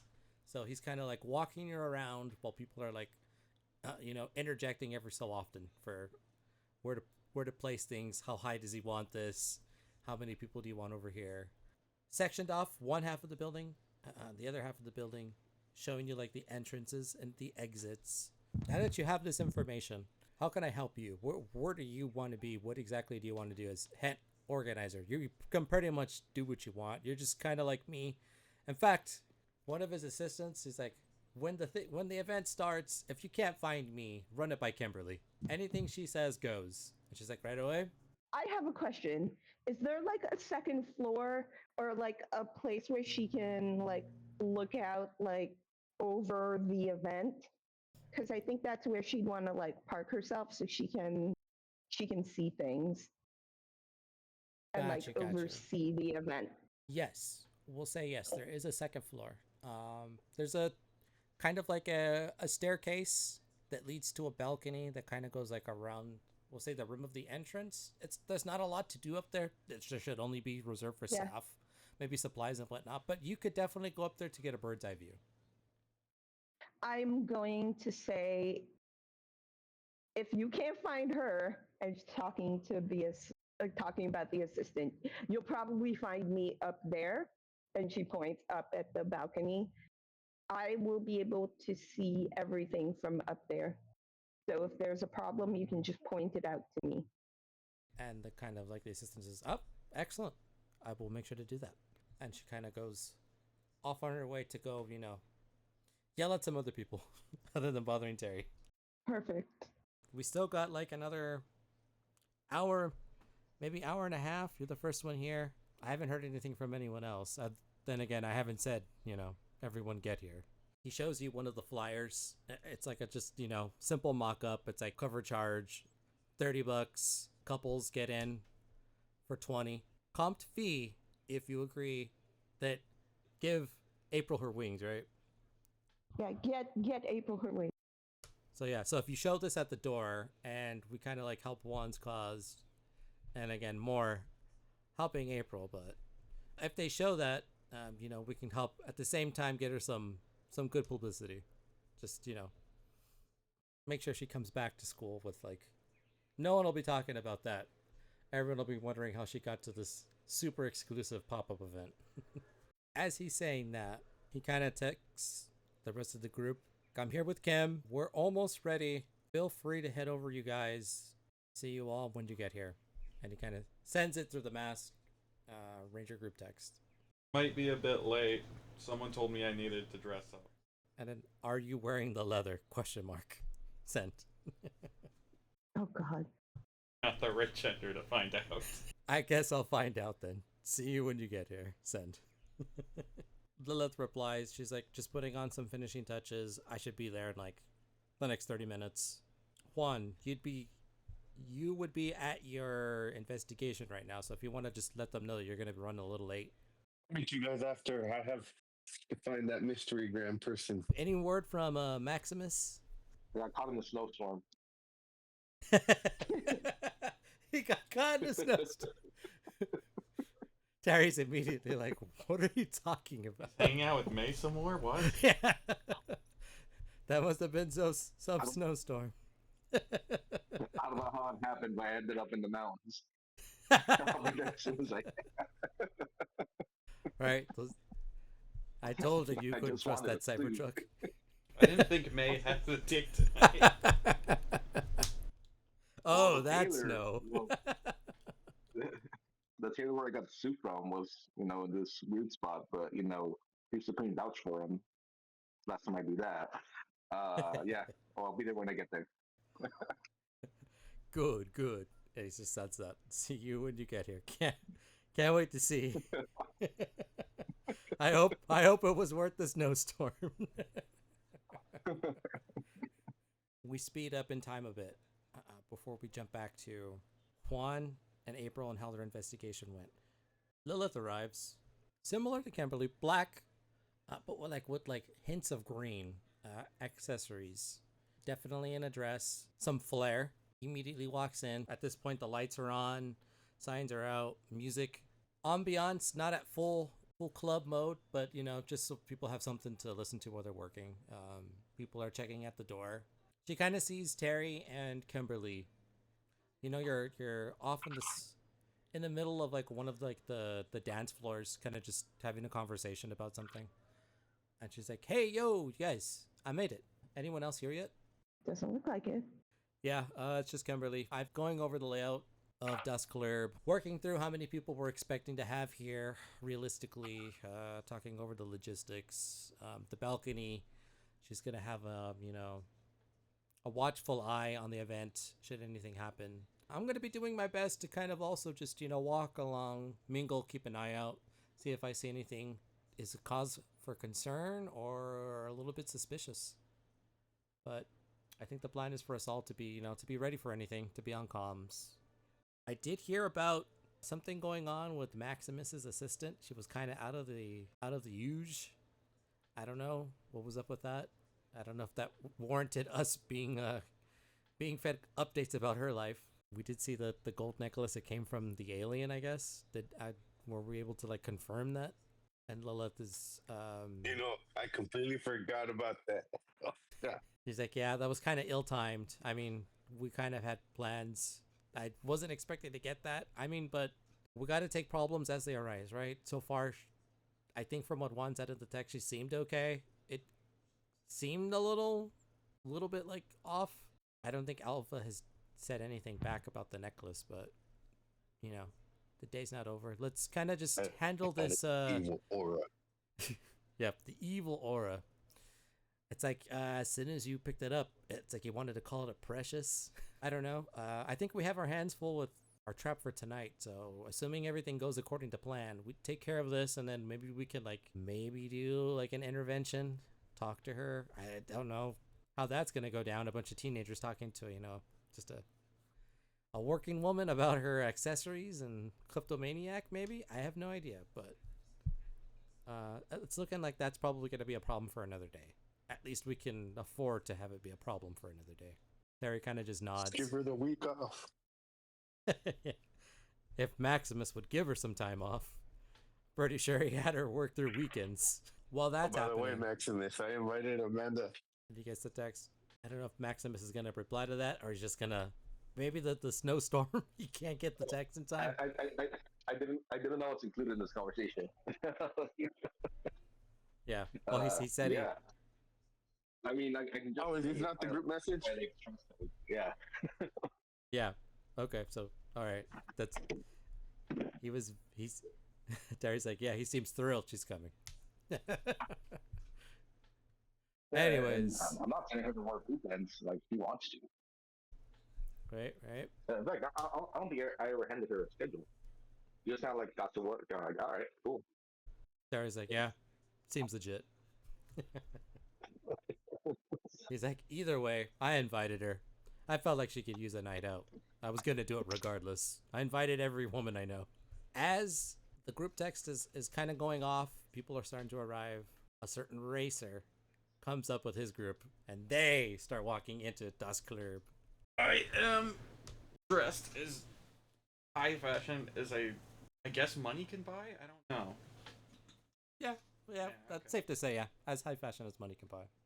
Like red undershirt, jacket, overcoat, all the other stuff. Yep. Oh, and then my hair is like done up too, so like I don't look like Wall anymore. Basically. Got you. Nice. Instead of being parted to the left, it gets parted to the right. Yeah. No. Yeah. It's got like that.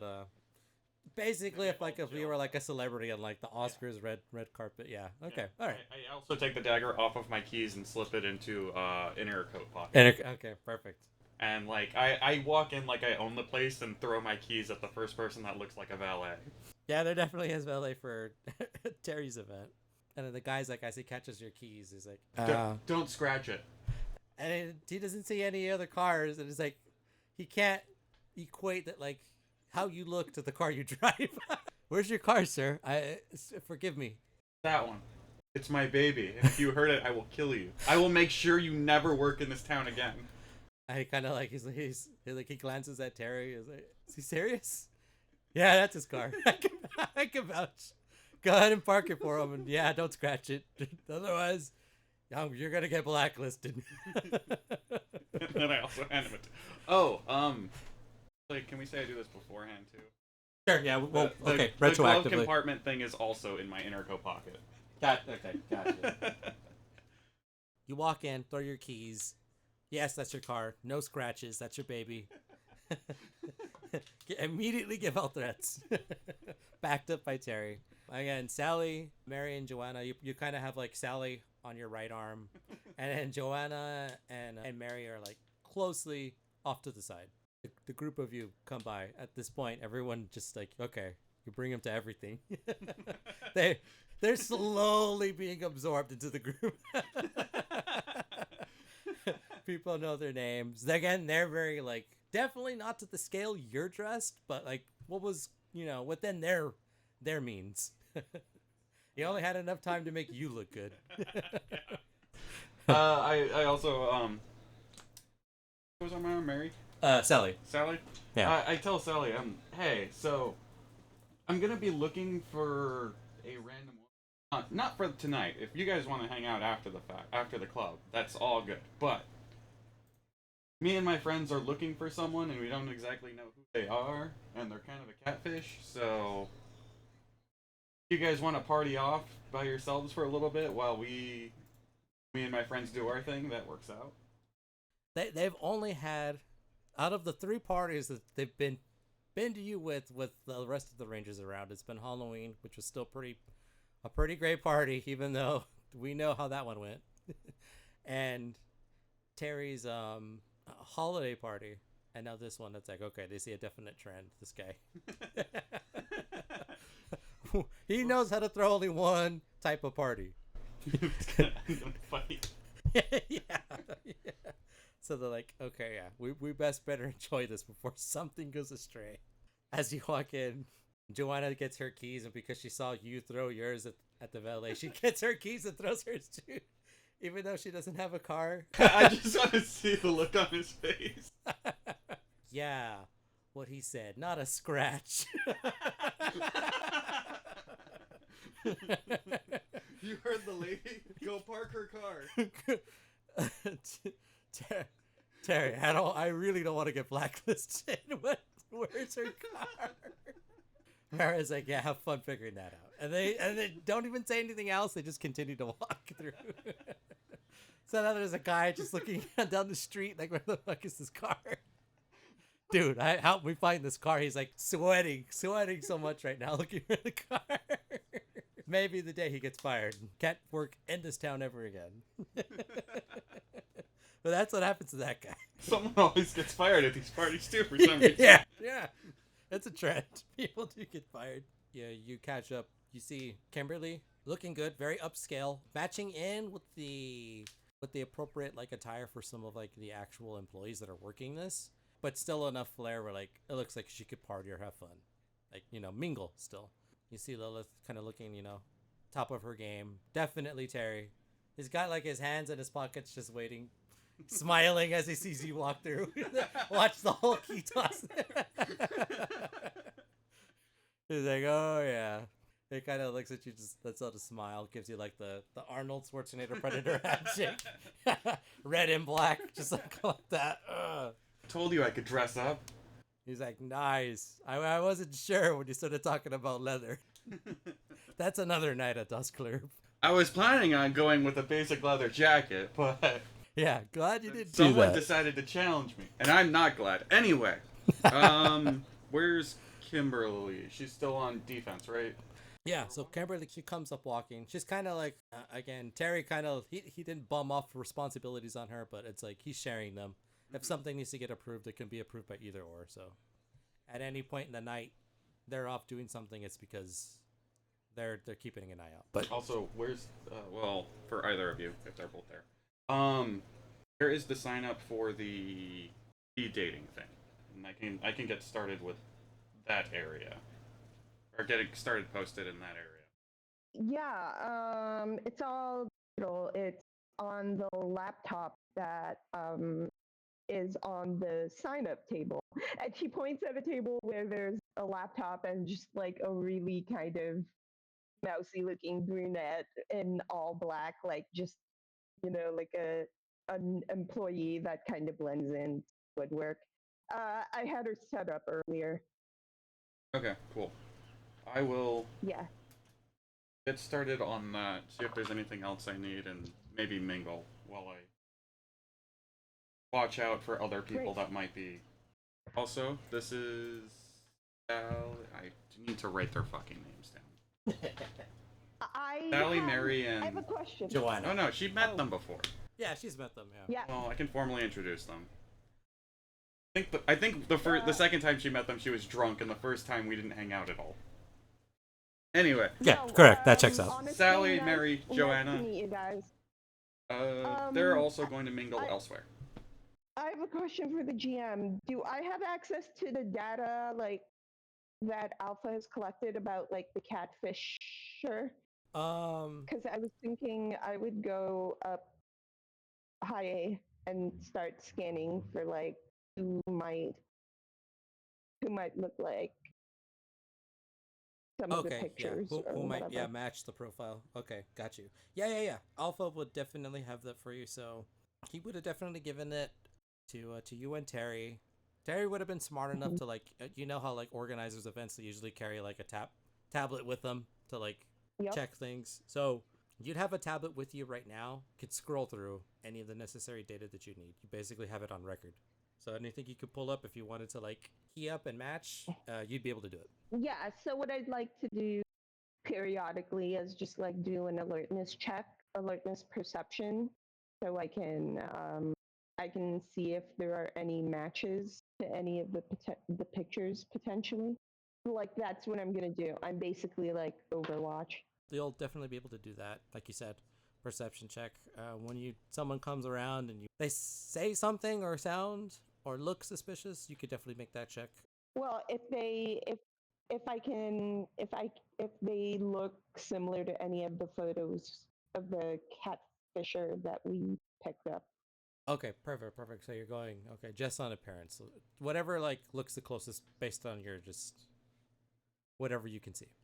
What's your check? Also, yeah, and then I would follow up with an insight check if they were acting like based on how they were acting. But all of that sounds good. Once people start walking to the door, you can start doing that. Okay, perfect. So yeah, more and more people are starting to come by. Like I said, it was The party picks up. Could I spend a? sure, yeah. Just let me know when. Again, Rangers are starting to assemble. Guests are starting to arrive. Terry and Kimberly are, going through various security checks. Terry's just kind of greeting people. Some people he knows. Some he just can't quite remember. Friends of friends. His people were very good about getting to all the groups that he associates with or has ever associated with, and a lot of them are here tonight. A rare shocker, but there are two gentlemen that are first time ever seeing the Rangers outside of school, and they're looking pretty slick for their for their means, that's Bulk and Skull showing up. Yep. Sorry. So, Sorry. obviously, Yeah, correct music. yeah. So, again, like I said, Terry had, in order to ensure enough people are here, he kind of just like, spammed this everywhere. He did say, get your cover charge waived if you agree to do the hashtag, help April get her wings. Let's crown her the Angel of Angel Grove. So, again, that's made its way to some of the students trying to get into this party. Obviously, we'll see how that goes. But again, Bulk and Skull show up. So they're like, what are you losers doing here? We're the losers. Yeah, and you can tell like his is like, it's like from like the third tier down from like Men's Warehouse. It doesn't even fit him all the way. An inch or two of like his wrist exposed. Can I roll an insight check on both Go? Like why they're here? Like are they looking for love? Like what's their deal? Sure, no, yeah. Each other. That's messed up. Why can't I they don't even find need love? an insight check for that. Okay, I rolled a 27 with an 8 on my D8. To inside check Bulk and Skull. It's a crit on my D8. Yeah, from where I'm like looking down, I'm just like trying to read like the situation. So you see him walk in, dead giveaway. You know it's them. You've seen them around school enough times to like see him in a cheap suit. Didn't even have his size. He just took what was available. Yep. You see him kind of shouting a little bit. You heard losers, and then you see Bulk wave his phone and then you hear Skull say free. Ah, perfect. It clicks in your head that like, okay, maybe Terry might have been a little too generous with the whole waving of the cover charge in exchange for showing that used the hashtag and voted April for Angel of Angel Grove, and they indeed showed. They voted for April. They're getting their fees waived. Terry's not happy about it, but you see him walk up and he looks at the phone and he verifies himself and he's like, yeah, let them in. They're trying to cash in on a free opportunity. Perfect. Who knows if they're at least at the get-go, who knows if they're trying to start something or if this is some other scheme, but it seems to be more or less that they're just free party, so why not? We go back to the ground floor. The Rangers greeting Bulk and Skull. Bulk is like, again, just we're going back to right after he said, what are you losers doing here? The whole exchange. Us losers. I'm here with the cheap talks. One of us paid for this whole. Is Terry around? Yeah, he verified the phone, so he's like within standing distance of you. One of us paid for the whole thing. The losers here are you guys. Anyway, enjoy the party. Skull's like, losers? The only losers would be the people who don't come for a free event like this. Right, Bulk? Not helping, Skull. Anyways, you see any single ladies, you make sure to send them our way. If you're looking for sign-ups or for the singles thing are over there. And there's like clearly a big sign that says... I pointed the computer and the sign. Terry's like, yep, right over there, man. Good Best luck? of... Yeah. Yeah, good luck. Good luck. Thanks for showing up. You'll Thanks probably need it. Oh, we'll see. We'll see, all right. Again, he has his, like, as best as he could. That's kind of like the motif for tonight. Everyone is like, so he has, like, his facial hair kind of trimmed neatly. He's got his hair in a, like, very tight ponytail.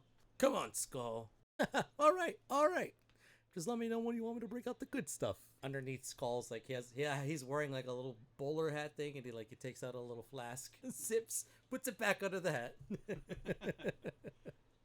They start walking. Terry's like, in hindsight, to get people here tonight, I did have to kind of just... You kind of just have to say it's a Terry party, and people will show up. You didn't... The other stuff was just extra. I mean, true. I had to make sure we're setting a trap. Also, kind of didn't want to have my people around for danger, although... I pushed my people in the right direction. I can't not invite my people to a party. Right? What am I, some kind of monster? I know. I don't think I'd be able to live with myself if people were like, what the fuck, no clean invite? I thought you were my friend. Yeah, I'm pretty sure there won't be a problem. And if anything, I do hold the exclusive right to kick out whoever I want. So, they can't stay in line. I'll just boot them. And knowing those two, it's only a matter of time, so... I also did half-heartedly promise my lawyer I wouldn't get into a fight, so I wouldn't.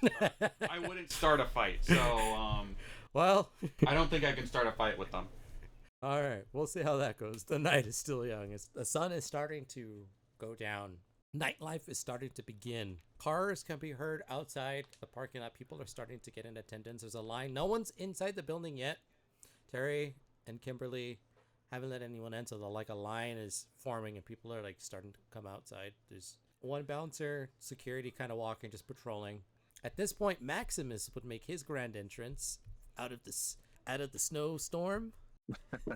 So Maximus, how you gonna do your grand entrance? Instead of a suit, I have me and B Supreme have like Eskimo gear on. Eskimo gear. Perfect. Go on. Go on. And like, yeah, we're pretty much just like frozen, except for like, just the outerwear. And yeah, we actually stopped by a Buffalo Wings place, and we got her a 10-piece because we're trying to get her wings back, right? So that's the whole deal. Get her wings or something like that. Yeah. That again, things could have been worded a lot better, but yeah, get her wings. That was what's said. We're gonna have a Red Bull gives you wings lawsuit on us. I mean, I gave her wings. What are you talking about? Oh, yeah. Perfect. Yeah. So, Yeah. So Eskimo gear. they're going the just looking wings. for her. Like, all right, where is she? Mission accomplished. I got the wings. Had a good. Yeah, Terry's just like he lets out like a huge laugh, and you come in walking. All you had to do was say, "Friends of Terry, personal invite." You were able to get straight through. People are watching you go in your Eskimo gear with your pet dog, Be Supreme, also dressed like a. Are we thinking like Balto? You have like a little sleigh. He's like he's mush. He's like a sleigh dog. Yeah. He has like that little barrel on his neck full of whiskey. Perfect. Yeah. You know what I'm talking about? Yes. In case of emergencies. Those are actually helpful. What is it? The MythBusters episode that proved alcohol will help you survive hypothermia. They proved that or disprove that? I don't know. But Anyway, Yeah, we'll say in this universe they proved it. It's fact. Science fact. Yeah.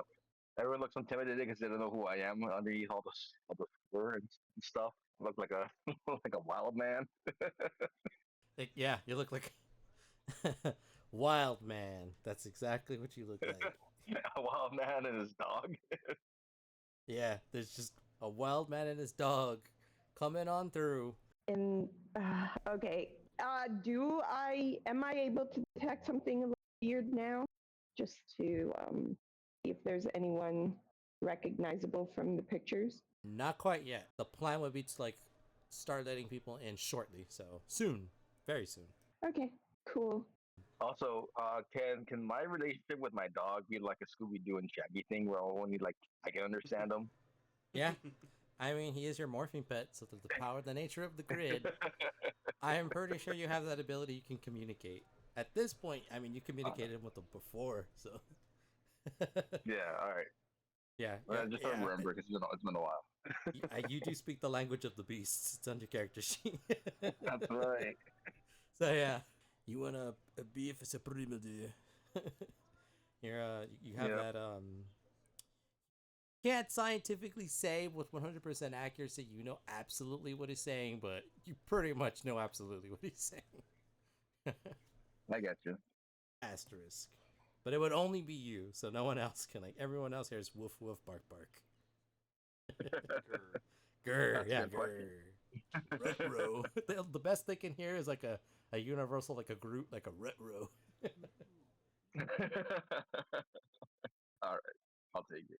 So yeah. All right, but yeah, I guess I just show up with wings. Okay. Yeah, show up with the wings. You tell everyone mission accomplished. Terry lets out a laugh. Kimberly's waiting. She sees this wild man, but she sees the group accept him. So it's like, oh my god. Only one guy has a pet that you would bring. Yeah, no, she knows exactly what's going on. She can see everything from up high, and she's just kind of like, well, we're here now. So she's just kind of watching this happen because what else can she do? Yep. You can't control Maximus. Not even Maximus can control Maximus.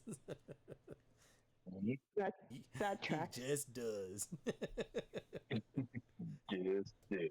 Maximus was him and Beef Supreme were kind of like the last ones to get there again. Juan and April are going to be running a little late. They are doing a separate investigation, and they're going to meet up a little bit later with the rest of the group. So at this point, Wolf and Skull, Sally, Mary, Joanna, they're off doing their thing. The assistant Wait, kind of goes to Mary Terry. Joanna? Yeah. Oh, Mary. Yeah, Are I they know. like Not. are they like twins? Oh God. Some say they share the same brain cell, which is I just wondered. yeah. I want to make sure I heard that right. Oh, yeah, that's right. Yeah, she is. I'm checking that. I remember him getting that, and I don't remember who has it. He did. He did. Okay, it's Kimberly. Good. Good. That's actually great. That's just the names that their mothers gave them. Sally, Mary, Joanna, the twins. If you know, you know. People are starting to mingle. The line's getting huge. There's a lot of people. There's, obviously there's going to be a cutoff point. There's only so many people that can get in free. Like I was saying, the assistant goes up to Terry since Kimberly's still like, upper balcony looking down, just keeping a watchful eye. Terry's like, okay, we're still a little early, but we're ready to start the festivities if you are. You should see the line outside. I think today is going to be quite the turnout. Ah, good. Perfect. Make a separate line for just the ladies. Tell them, Terry says it's a ladies' night by decree. For a woman catfish, we need all of the women in. Yes, in fact, I'll personally make this announcement. So Terry goes out with his assistant to the front. Flood Das Club with all the women first. And then male suitors, for those who can get in, get in. The rest, go to... You don't have to go home, but you can't stay here. Wait, no, don't we need the guys there so we can lure the... Well, we need some men, but do we need all the men? Yeah, there's Bulk and Skull too. They're great. We have them. Bulk and Skull will be fine. Don't worry, I'll keep it tasteful. 3 women for every Terry. I mean, 3. Oh my God. We'll keep a ratio. Don't worry. We just need the right ratio for the plan to work. And Kimberly's just like looking down at this and she's just shaking her head. It'll be shameful if we don't have the catfish get in because there wasn't room. Yeah, like don't. Yeah, okay. It would be really. With my luck, I probably got the catfish. Well, The remains to be catfish would seen. be left out. But we'll see. Yeah. Terry's like, don't worry. I see what you're saying, Kimberly. I'm gonna prioritize the women since we're going on the hunch that it's a female catfisher. So I'll keep it tasteful, Okay. like I said. We'll get a good ratio of women to men. Mission comes first. I'll throw another party another time. With the Okay. group being on board for the plan, Terry walks out and he's gonna make his announcement. Before he makes his announcement, though, we're gonna take one more break, y'all. 5 minutes. Things are getting good. We're Finally action's getting gonna to the start. plan. People are arriving where they are. I'm ready to punch someone. People are ready to punch someone. Eskimo Maximus and Eskimo Beef Supreme. Eagle-eyed Oh, Kimberly. God. It's about to go Yeah. down. If you want to help things go down faster, remember you can subscribe. I forgot to put up my bit menu last time. Sorry about that. It'll be up this intermission. So take a look at the rewards. Again, you don't have to spend any money. If you have channel points, those can also be redeemed. But I do cap the free rewards to a minimum. I have no current cap for any redemptions used through personal funds, whether that be Twitch bits, subscriptions, gifted subs, or helpful donations. So just keep that in mind. Shenanigans are about to unfold. And let's get this pop-up started. So again, quick 5-minute break. We'll be right back. Don't go anywhere. Stay tuned for more Power Rangers Valentine's Day Special Part 3. Okay, so we're back from our break. We got another hour. One of our Rangers does have to take an early leave, but they shouldn't miss too much. I'll do my best to just close out the episode filling in for them as well. But again, to catch everyone up, it's finally time. The Rangers are going to enact their plan to catch the potential catfisher. Hopefully. Terry's party is about to open. They're about to let in the guests. Bulk and Skull wandered in, obviously getting an invite. The same kind of generic invite that Terry's event organizers kind of shot out to the Angel Grove area just to get people to the event. They came up using the hashtag help April get her wings. Let's make her the Angel of Angel Grove. Got him for free. I made quick contact with Wall, Lilith, and Terry. Some quick conversations were had. Good suits versus bad suits. Kimberly keeping a watchful eye, keeping up, doing a vibe check, knowing when to intervene and when to let just things play out. Sally, Mary, and Joanna also there, kind of just in the party section. So they're doing their thing. Bulk and Skull are going to the speed dating event. Like I said, Terry's about to open the gates. Juan and April are not there yet, but at the same time of the party, they're going to be investigating the candygram and see if they can catch, or at least find out who sent the candygram and if there was any nefarious means behind it. So we're going to catch up with them a little bit later. But Terry was going to go out, let people in. So when we catch up to Terry walking out with his assistant, she's got the megaphone in hand. He sees the crowd and he's like, God damn, you weren't kidding. And let me just see. I can already see most of these people are going to get in for free, but it's what Rangers do. And there's a redemption. Discount. Anyways, we did it. There's a party. Thank you, Absent Mind. Terry's out, a megaphone in hand, sees the line. Okay. Thank you for coming to my pop-up event hosted by Dust Club. First order of business. If you're here as a couple with your significant other, please take a step to your left. Upon hearing that, there's a sizable amount of people that aren't here for the speed dating. They take a step out of the line to the left. They're here for the party section. Okay, good. And the percentages kind of look like not quite 50-50, 70-30. 70% of the line are singles, both male, female, and 30% are couples. So they're here for, again, whether you're coming for the speed dating or for the couples party, as long as you can show and you verify that you voted. Hashtag Angel of Angel Grove. April, help April get her wings. Cover charge gets comped. I want you couples to go ahead and form a line in front of the door. We're going to start with you first. Since we would think he's messaging the group, we don't think any one of the catfish would be a couple. At least it'd be unlikely.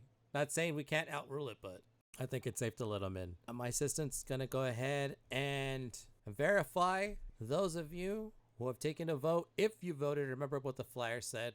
You get your cover charge comped if you show us your Angel for Angel Grove vote, which would be April. We'll be checking that at the door. That gets you free entrance. You leave, you come back, you got to pay. So it's only a one-time free entrance. But again, it's one of my parties, and none of you are going to leave. Step this way, we'll get you situated. And immediately, those couples start forming their other line. They get checked in on the other side of the double door entrance. And now Terry using the megaphone and is like, now, can I get all the single ladies? Someone paid that one soundbite. Yeah. All the single ladies. Put your hands up. No. It's like, yeah. Can I get all the single ladies? Who's here excited for the speed dating event? Let me hear you scream. Of course, there's some girls that are screaming. And he's like, you gotta be louder than me, and I have a megaphone. And he's walking down the aisle of the line, trying to get a good scope of like the personnel to like shoot the information back to Kimberly. So he's trying to, two birds with one stone, scoping out the potential single ladies and seeing if anything runs up as suspicious on his radar. All right, we're gonna start letting people in. Drinks, we got the good stuff on tap. We have a dance floor, speed dating. Hopefully you'll have a great time. My lawyers tell me I can't guarantee that, but I can give you a 99.9% promise that you will. All right then, let's let the people in. And so he's kind of done like a quick search of the line. At a glance, Again, he's not trying to linger outside too much, but he's kind of just texting you, Kim, personally. So far, everyone looks to be dressed to fit the attire, semi-formal. No one else is in Eskimo clothing. He's gonna hang out by the door for a bit. He's gonna see if he can like help you get ahead of things. Just let him know, like text him what you want to look for. He has like one of the information on his phone that you do on like on the event tablet thing. Okay, good. Party people start going in. They go to their designated part of Dusk Club. Music starts roaring on that side. The speed dating couples event. We're having people register, so they're gonna have to leave a name, answer quick form questionnaire, kind of things they're looking for, find out where they're gonna be situated. Ready to share. Things are gonna be going quick. You got about 5 to 10 minutes to spend with one person at a time as your line. And then everyone moves down Alice in Wonderland style. So one half of the row stays put, the other half gets up and moves down, and then on a timely manner it's just gonna rotate. Hopefully people migrate from that section as a couple to the dance floor on the party side, but that's how it's structured. So I can track seat assignments from this way, right? If they're being assigned a seat. Correct. Like it's gonna match. So I would like to cross-reference the list of speed daters to like the different names the Catfisher has used and see if any of that comes up on the tablet. You can absolutely do that. So cross-reference the names of guests with the names of the profiles the Catfisher has been flagged on. While we're letting people in, all the single ladies, eligible bachelors, the Rangers are not only here in attendance, but they're also here in kind of like, look out, stake out. So as people are coming in, Terry's outside. Wall, where are you? I will be at the front line. Maximus, what are your plans in full Eskimo attire? Are you gonna participate at the party side? Are you gonna go try your hand at speed dating? Are you just gonna go to the bar and order a water moccasin? That's the best Eskimo drink I can think of. He wants that snow, and so he went to a secluded part of Dusk Club for now, and he's taking a quick Eskimo nap. Oh God. And again, Bulk and Skull are also at the speed dating section. So if you're first, they're second and third. Everyone that's going to meet you is going to meet them right afterwards in order. You guys sure you want to be right there? Like, you can't. Doesn't look like much of a competition. It's like, we got a system. Bulk immediately takes Skull and shifts him as you're talking to his left side. So he's in the third seat.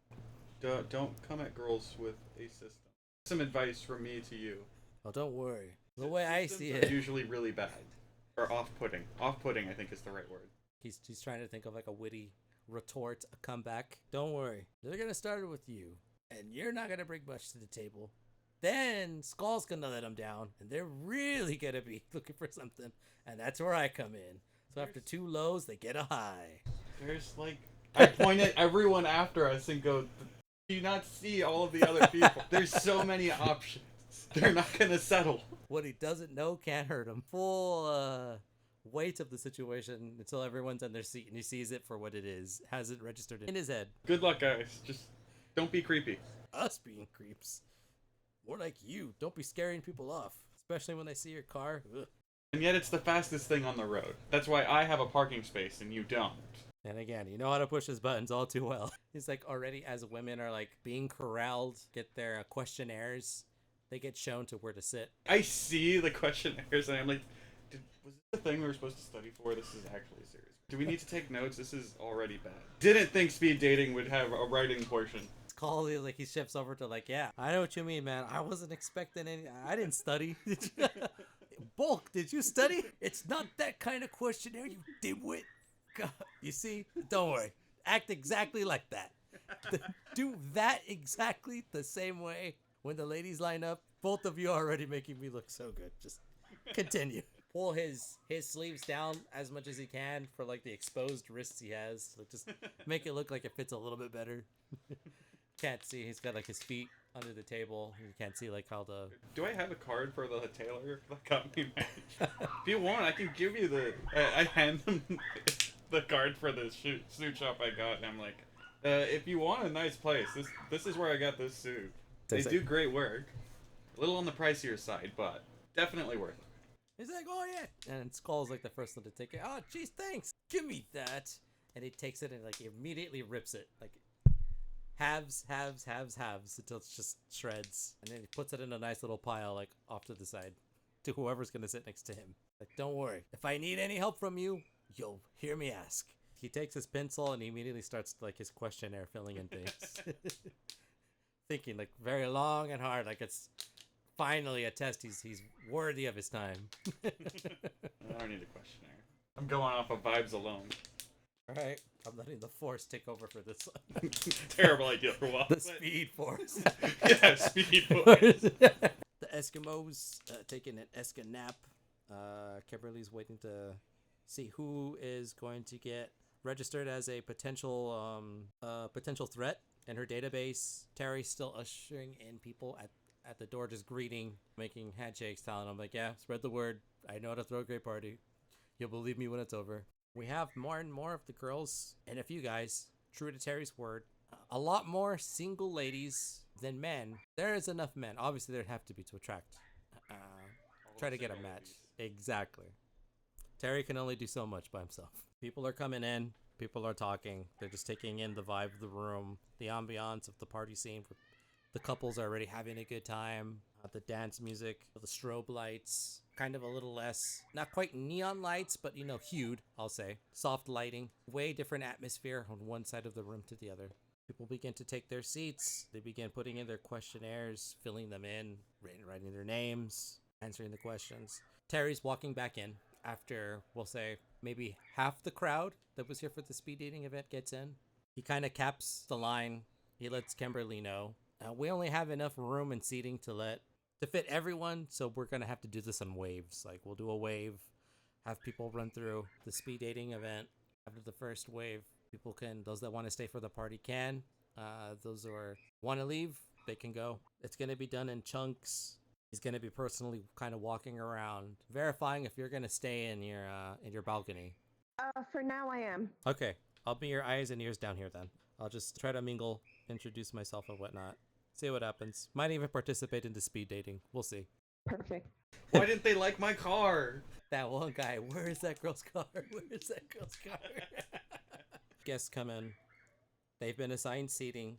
Men on one half, ladies on the other. The ladies are going to be moving down. Men are going to stay stationed. So they're not going to go anywhere, at least until first batch round is completed.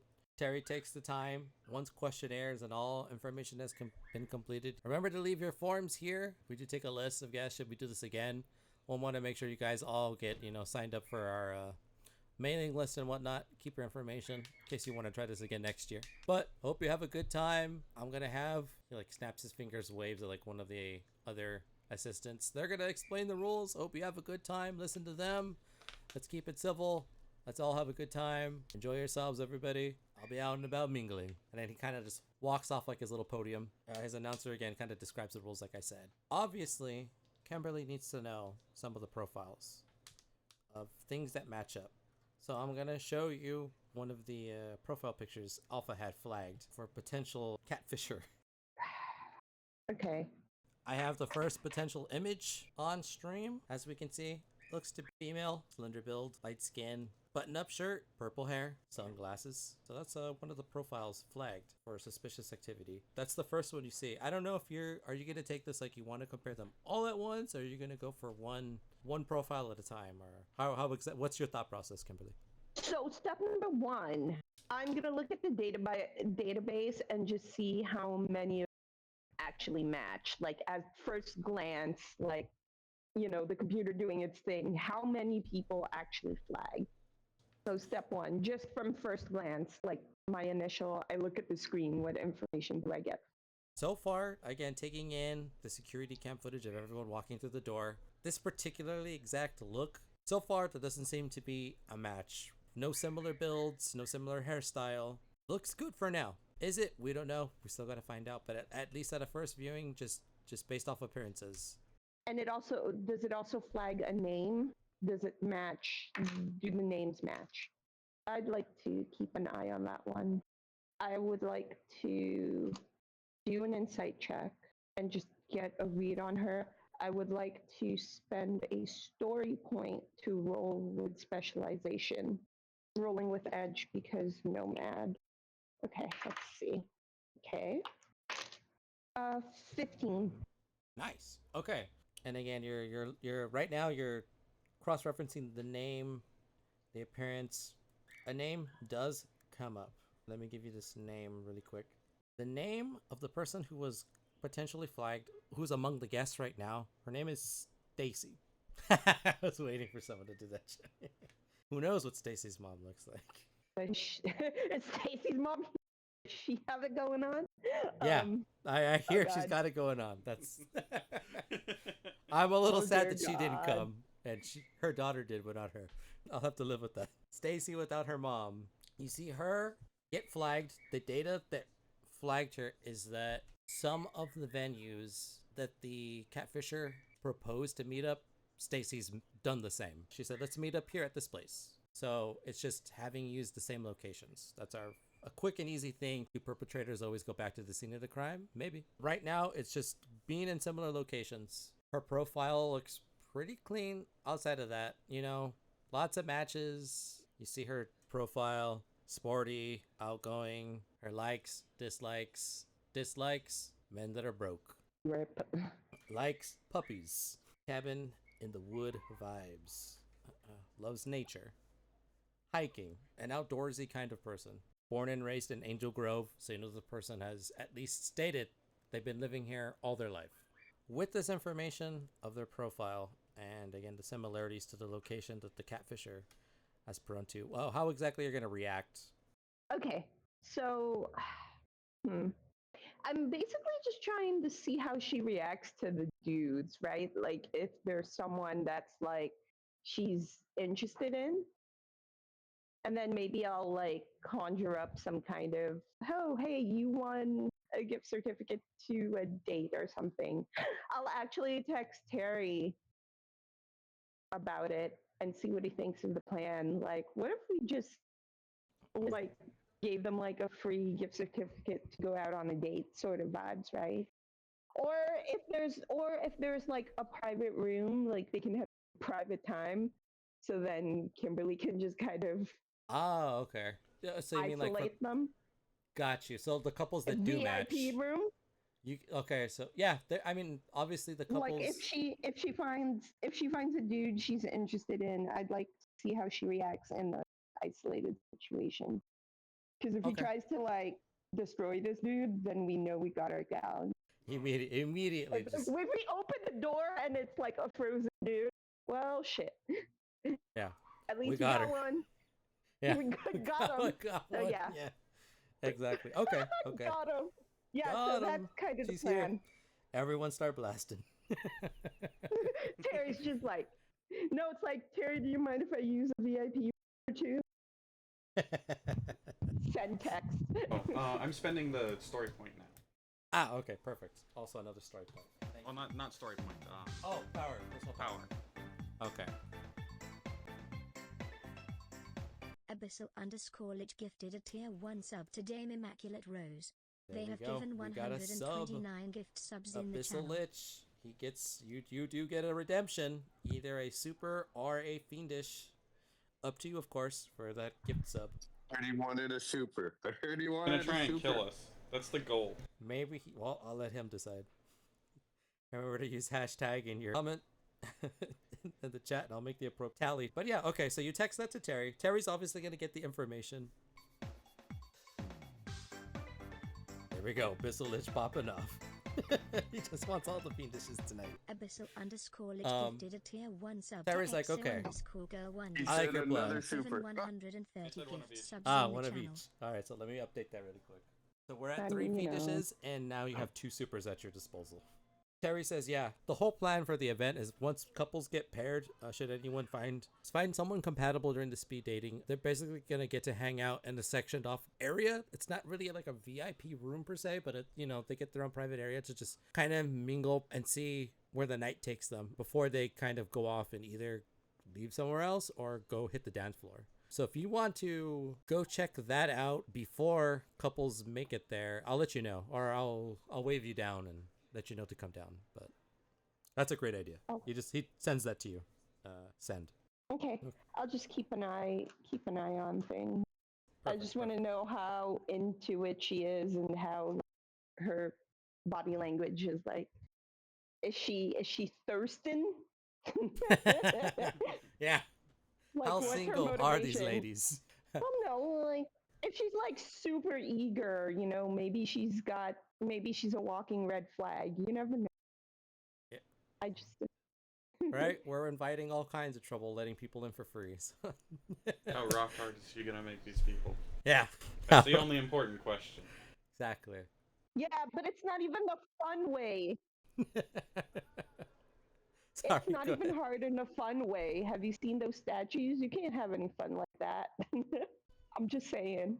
Zero fun, actually. The absence of fun. There was fun. That is where fun used to be. Those statues. That's what they represent. Just, this is where fun goes to die. Yes. Exactly. Okay, so yeah, that's a good plan. We're gonna see if we can get to more of the speed dating, and then we're gonna play out and see what you catch. Again, Terry's also like he's down on the ground. You could like again feed him the data. Like this person, send him the picture. Could be kind of suspicious. Keep an eye to help. Yeah, I will. I will keep communication lines open and just keep feeding him data and like, oh, check this one out. She's giving off iffy vibes or whatever. So I'll keep feeding him information from the top. Also, if I have to shoot someone, it's way better vantage point from up here. So, All right, there's nothing like good old fashioned death from above. it's higher ground. Oh yeah. Also, that song rocks. Yeah. Again, we have at least we're focusing on a profile at a time. More and more the ladies Yeah. are coming in. Gentlemen are also coming in. Speed dating is about to begin. So we're going to go to Terry back on the the ground floor. He's kind of just chit chatting with Lilith. She's not participating in the dancing or the speed dating. She's kind of just being a watchful eye. Just more people on high alert, that kind of a thing. He kind of fills her in on what you said. It's like, yeah, Kimberly's keeping an eye out. She's flagging potential people that come up and kind of just any similarities to some of the profiles that we do have that Alpha gave us. So far there's been one in dispatch, which again we're gonna kind of be our odds. We're looking for a needle in a haystack essentially, so there's gonna be a lot of good people. We don't know if there could be false positives. Just keeping you up to speed, but again, yeah, you see something, don't be afraid to say anything. We're on comms. She kind of just agrees with Terry. That's a solid plan. I'm just kind of checking out the scene, looking for people also who are just, overstaying their welcome, kind of being a little rowdy. Just trying to help out. We don't want to potentially get our event closed down or anything. It is Valentine's Day, and people do go hard on the holidays, party-wise, and it is one of your parties. He's like, yeah, I did kind of tame myself. We can't have my holiday party fiasco happen again. You remember how Maximus was just parading the candy? I learned from past mistakes. I'm glad he's taking an Eskimo nap. She's like, yeah, I was not expecting him to come with the Eskimo attire. I was half thinking he was going to bring the actual blow-up dolls. He's like, no, that would have been great. To have him speed date with his blow-up dolls next to him. Anyway, just keeping you informed. As always, see something, say something. I'm going to try to mingle. I might do some speed dating myself, just kind of get a one-on-one with anyone that Kimberly thinks is on her radar. But I'll let you hang out. Remember to enjoy yourself too. It is a party. No one said we can't do both work and play. So Kimberly sends the seat number of the girl that she flagged to Terry. Terry has the seat number. It is seat 37. The tables are divided so that there's 10. 5 on one side, 5 on the other side, full 10 for a table. The first seats go to the gentleman on one side, and then the numbers go from there. So it'd be 1 through 5, and then 6 through 10 for the ladies. And then, again, picking up from there on the other side of the table, adjacent to them, and so on and so forth. With seat number 37, he knows what row and what section to go to. So he's going to go ahead and start just nonchalantly kind of perusing the area. Guys getting Coming in, sitting down, they're all talking. You hear the ambiance. They're like, all right, damn, this place is. I've heard of Das Clear, but I didn't know they hosted speed dating stuff. And Terry, like, he kind of like interjects. He's like, they don't. But if you like this kind of thing, if you're awesome like me, you can make things happen. Anyways, have fun, guy. Walking by, doing his bachelor thing. Kind of talking to some of the ladies as they're sitting down as he makes his way to seat 37. You know, he's giving out the typical, he's like, hey, having a good time? Glad you're here. Wish I was speed dating. He still has some leftover kisses, so he's like throwing them out. Valentine's Day is still not over. He's going by, making his way. He's not hearing anything that would be cause for concern. People getting, excited for things to start. He does take a seat. Not directly in front of seat 37, but maybe a few chairs down, so maybe like somewhere on the opposite range, just so they can like hear and maybe glance every once in a while, but not be like directly in line of sight. Try to be covert a little bit. What he does have though, on his collar, Terry does have these micro cameras that he's used from time to time on certain solo missions. And what he does is, on his way by, passing by seat 37, he put one of the cameras underneath the table. Now, obviously, you won't be able to see, but you'll be able to hear. So the microphone is going to be activated. It might be a little muffled. There's going to be a lot of people talking, but, maybe we can try to isolate, get that kind of a thing. He lets you know that he planted a bug. Hopefully it helps. He's going to activate it once the speed dating starts. So you'll probably have like maybe 3 or 4 good conversations before the single lady moves to a completely different area. With that done, everyone's had more than enough time to, fill out the questionnaires. One of the announcers goes, okay, perfect. Everyone has been seated. I hope you've all filled out your forms. Remember, we're going to try to keep this tight. There's a big turnout tonight. Normally, we like to give our speed daters a little bit more time. We're going to do this by a round structure. Best of luck to you. We have the timer up so that you can see how much time you have left before, ladies, you move down to your next potential bachelor. Here we go. And starting in 3, 2, 1, and there's like a bing, bing, bing, and then people start speed dating, and there's like an uproar of chatting of people just like talking intensely with some of the questions that were provided and their answers. We cut to wall number 1, obviously. Always first. And your infinite wisdom, the whole questionnaires are like, I don't do quizzes, and you kind of like, I'm just speed forcing this. Yeah. I'm one with the speed. I can do this. I don't need notes. No, I don't. I'm the guy who wrote that paper on the Odyssey. You know what? I used the questionnaire to make like an origami something. It maybe turned out into a large crumpled up piece of paper, but I tried something. I tried to make something out of it. Yeah. For a few folds, it did look like you were going to make something quite exuberant for an origami, but then after those 2 folds, it kind of went all to hell. I like have the origami instructions on my phone on the table. It's supposed to be like you were trying to make like an origami heart for like the first single lady, but it came out like origami paper airplane. And actually, it's not going to want an airplane. Airplanes are lame. Cars are so much better. Let's put some wheels on it. Airplanes don't even hardly ever use their wheels. Their wheels are useless. Why even have them? For landing, that's what I know, made but them Wall is wheels. stupid. Have you not seen my intelligence? Red Ranger's he's playing up his role playing. His character is the big dumb. Just so you know. How suspicious does this person look? All right, Reveal them, and you can compare them, and of course, you're free to also, anytime at comms or you need to like lean over, do a quick check. Yeah, you can check your arm, exactly. So anything you see, feel free to send it to Terry or Kim. They'll get it, and then Actually, is Alpha in this call? Terry and Kimberly are kind of taking like the front on this. So I mean, if you want to get Alpha involved, all you gotta do is ask. Thank you. I trust Kimberly and Terry to do their To manage. Yeah. Holman, can we trust her? Yeah. Just do that to everyone. Just Reynolds can one after the other. It's like 50-50 inside checks. We got the bird's eye view from Kimberly, and then we got Wall on the ground. Yeah. I've been observing this one person for a minute. How good can she fight? Right, well, we're about to find out. Can I kick her ass right here? No, wait, hold on. Did I read that sheet correctly? She does have that ability. Kimberly's just watching everyone like, could I kick this guy's ass? Can I kick this I girl? think she has stats for that. She has an ability. She has the martial arts ability to observe someone for a minute, find out their stats. Oh, It's gonna be great. that would probably be Yeah. really good finding monsters.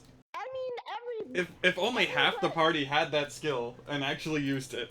Well, you'd have to be undetected, and you'd have to still for like an actual minute. So it's hard to find use for it. But in a non-combat situation, this is kind of perfect, actually. Yeah, literally this scenario. Yeah. So, well, I mean, literally everyone has stats from bad guys to randos, right? But we can find out who seems threatening that way. I don't know. Are their stats greater than yours for combat? Suspiciously greater. Do they have a suspicious amount of health? You'd find out things like threat level, like their level, Yeah. and their defenses. So that would be you wouldn't know like how well they can play, like their attack skills, but you would know if how hard they are to beat up, basically. So it could be worth using the ability. I don't have the ability. Especially Kimberly, who's like undetected up in the sky. She can just look at anyone and be like, I could take them. For a single lady to chat it up with Wall, this is Heather. For those on stream, you can see ponytail, glasses. You can kind of see, you know, again, the formal attire. She's got her collars, white shirt. Definitely has a skirt. Not a dead ringer for the first profile. Definitely hair. I mean, the glasses are both wearing glasses. That's maybe with the information you have so far. The catfisher definitely stole her photo, though. Exactly. There's a look. Catfisher, not original. She has this super stern, like, she's here, but she's here with the goal to find someone. Like, she's not looking for a fling. She's not looking for a one-night stand. Well, there goes my opener. You heard the bing, bing, bing, the air horn. We have a solid 5, maybe 6 minutes before she moves down. Exactly. And has a conversation with Skull and then Bulk and then some of the other suitors. All right, well, and before you can say anything, she kind of beats you to the punch. Okay.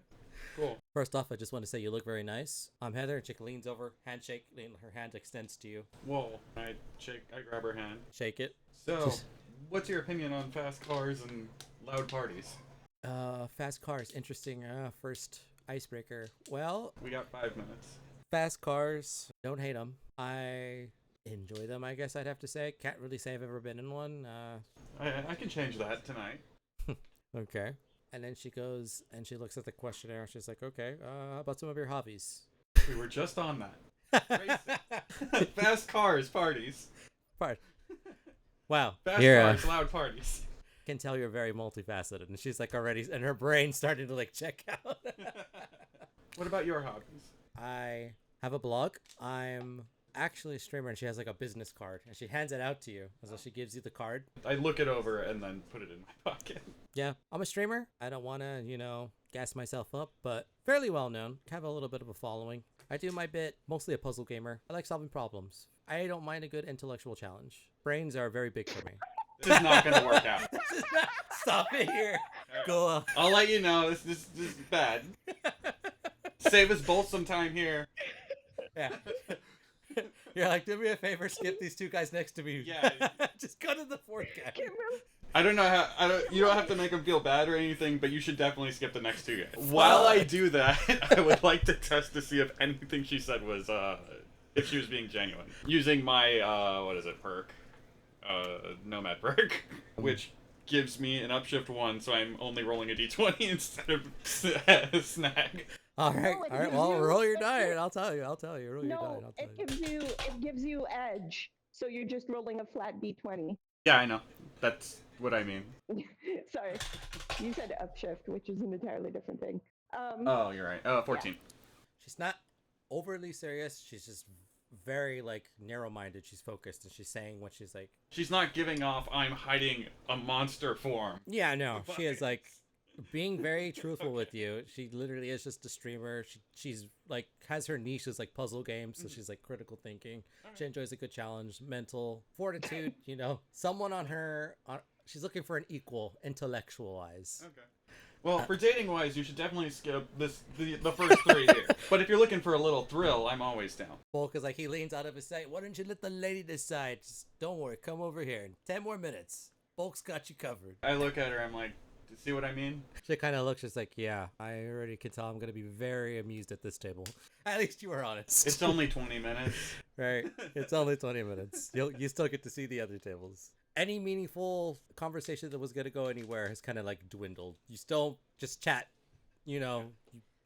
as a formality throughout the rest of Racing parties. Yeah, racing, streaming. parties, streaming, puzzle gamer, likes a good challenge. No connection whatsoever. Very high IQ, knows how to drift. Very high drift. Yeah, very high drift. What is happening?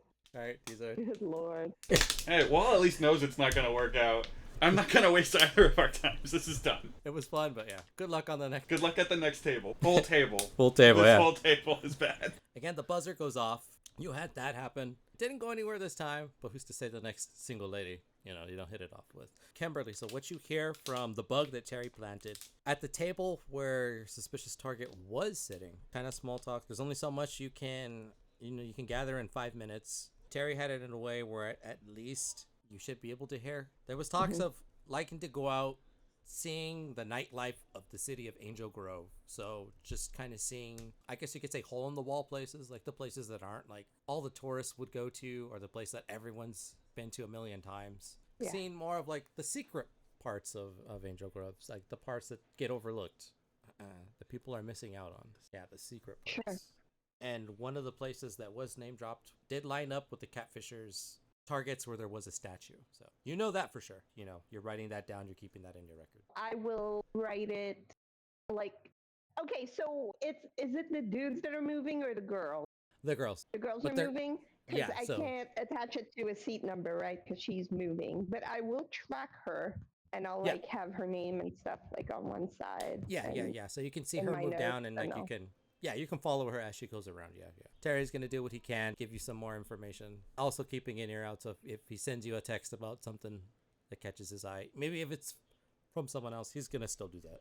Okay. Announcer's like, okay, ladies, if you could all stand up and move one seat down, please. Ladies who are at the edge of their table, please make your way to the adjacent table to begin the process. Again, go, and the timer starts now. And another bing, bing, bing. Time on the clock, 5 minutes, starts ticking down. So here's another single lady that comes across wall. Perfect. First lady was Heather. Replacing Heather is Jocelyn. Kind of looks like she's giving off the party vibes. Green dress, hair's down. No glasses this time, so nothing to go off of the profile. One of the suspicious catfishers. But again, you're doing what you can in the trenches. You being one with the Speed Force right now. You pretty much open. Is it safe to assume you're going to open with the hobbies, cars, race cars? No. Depending on the person.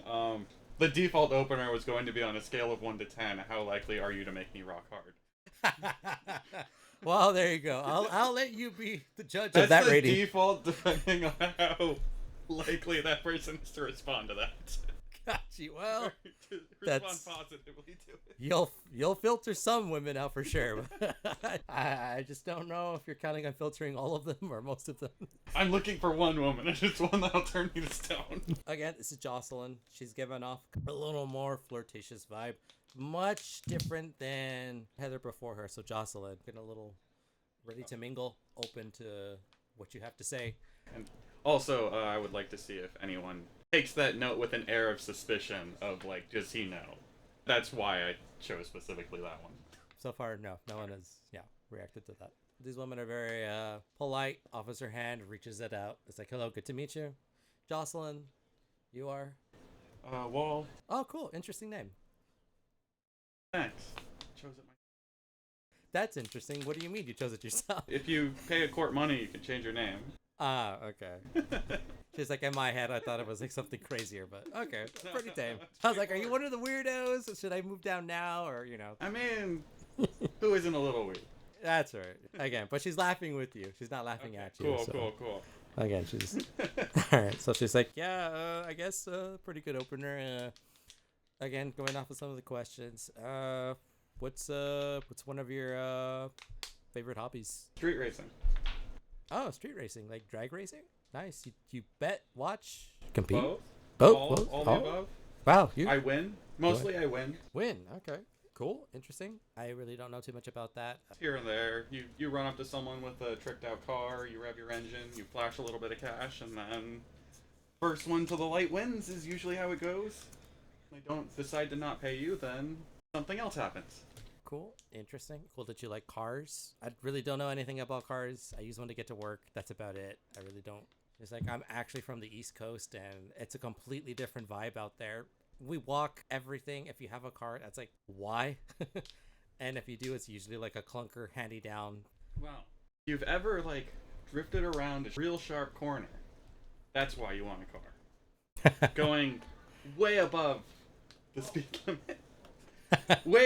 way faster than recommended at a sharp corner. Got you. It's an interesting feeling. You're coming off as Adrenaline. a real thrill seeker. Is that fair to say? Yeah.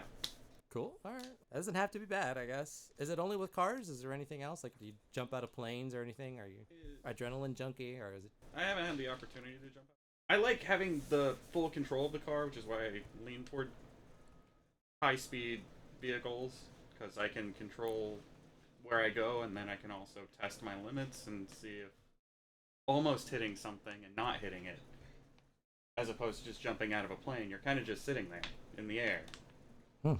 Although, again, not something I've fully experienced. Oh, you really seem to know your stuff. I mean, that was a pretty good answer. I know nothing, so I can't verify one way or the other, but you definitely sounds like you have your heart in this.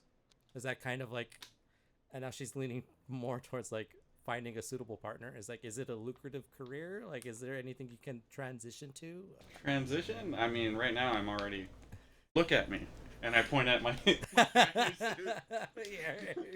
Why does one have to transition when you're already this good? Yeah. It's in, safe. in terms of finances, I'm already set. At least from what I've scoped out of this crowd, you're kind of on the, well, I don't want to say overly dressed, but, you're better dressed than most of the other guys, at least that I've seen. A friend gave me shit. I was planning on going low-key because I prefer that look, but... A rebel, huh? Yeah, normally I'm like, I wouldn't say full-on rebel, but I just have this thing with authority. I don't know what it is. I think I get it from my dad, to be honest with you, but I can't handle someone dictating my life, so I'm a real go-getter, and I work hard at what I do, so that I can do things my way. Well, if you ever want to do things my way, feel free to check my number. I write it down somewhere. Ah, okay.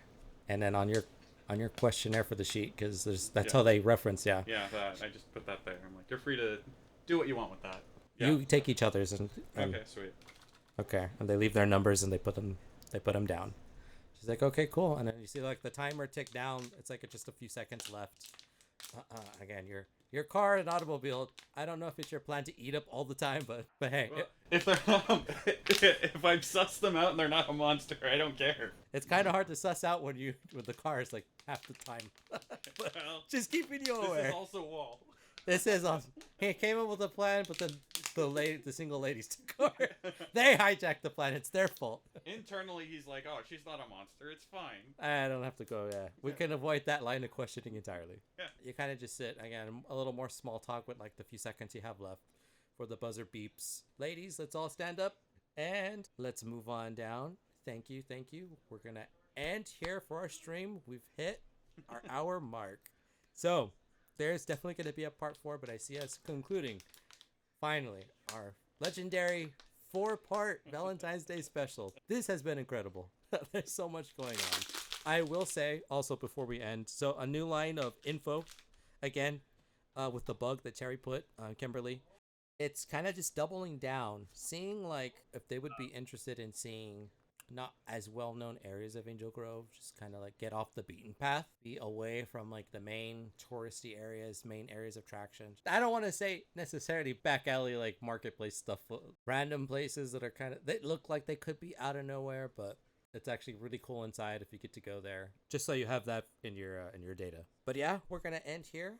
We did start a little bit late, so obviously we didn't have as much time, and we were actually really good about getting on our breaks, so that's good. Another great episode. A lot of things being built up. The plan is in action.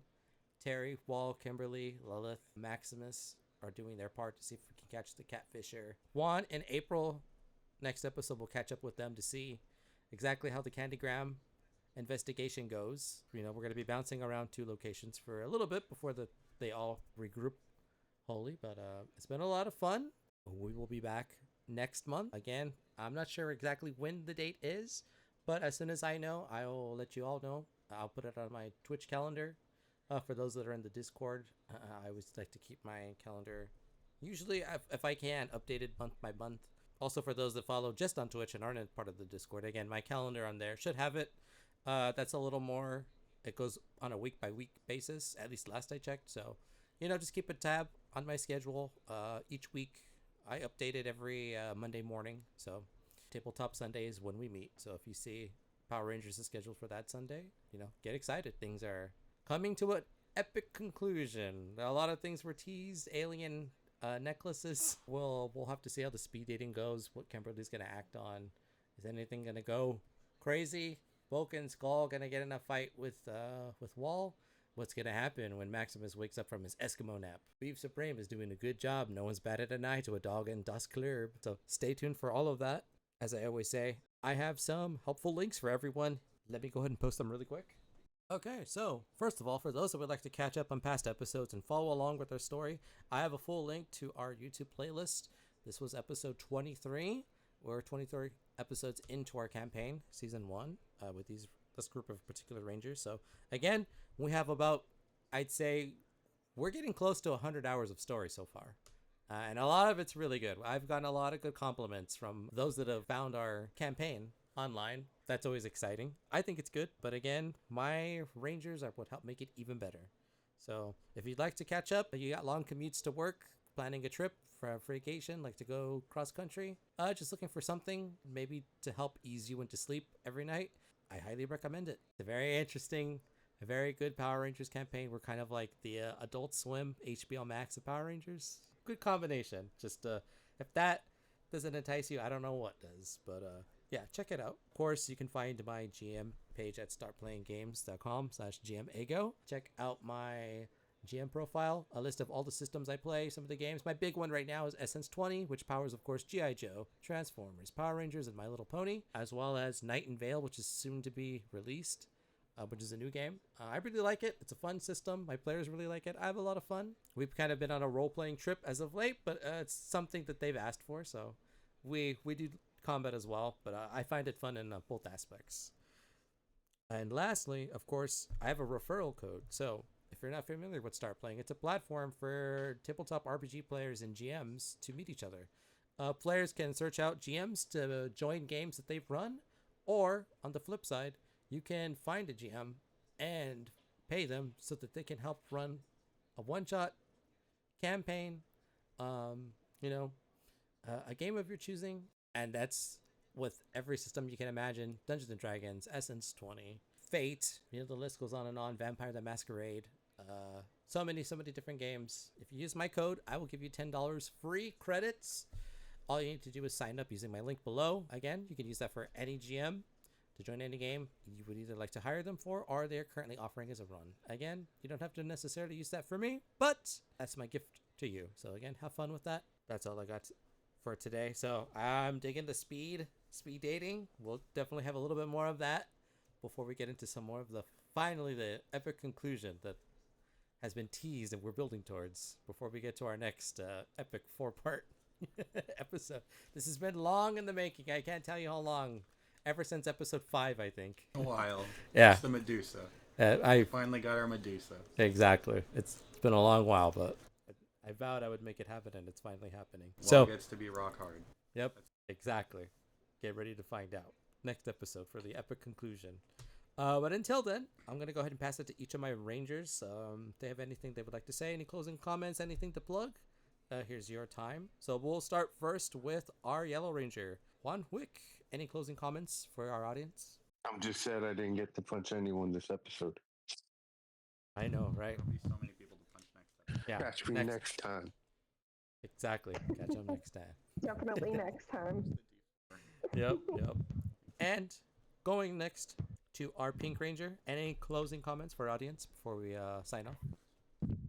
I am also disappointed we didn't get to punch anyone. Definitely next time.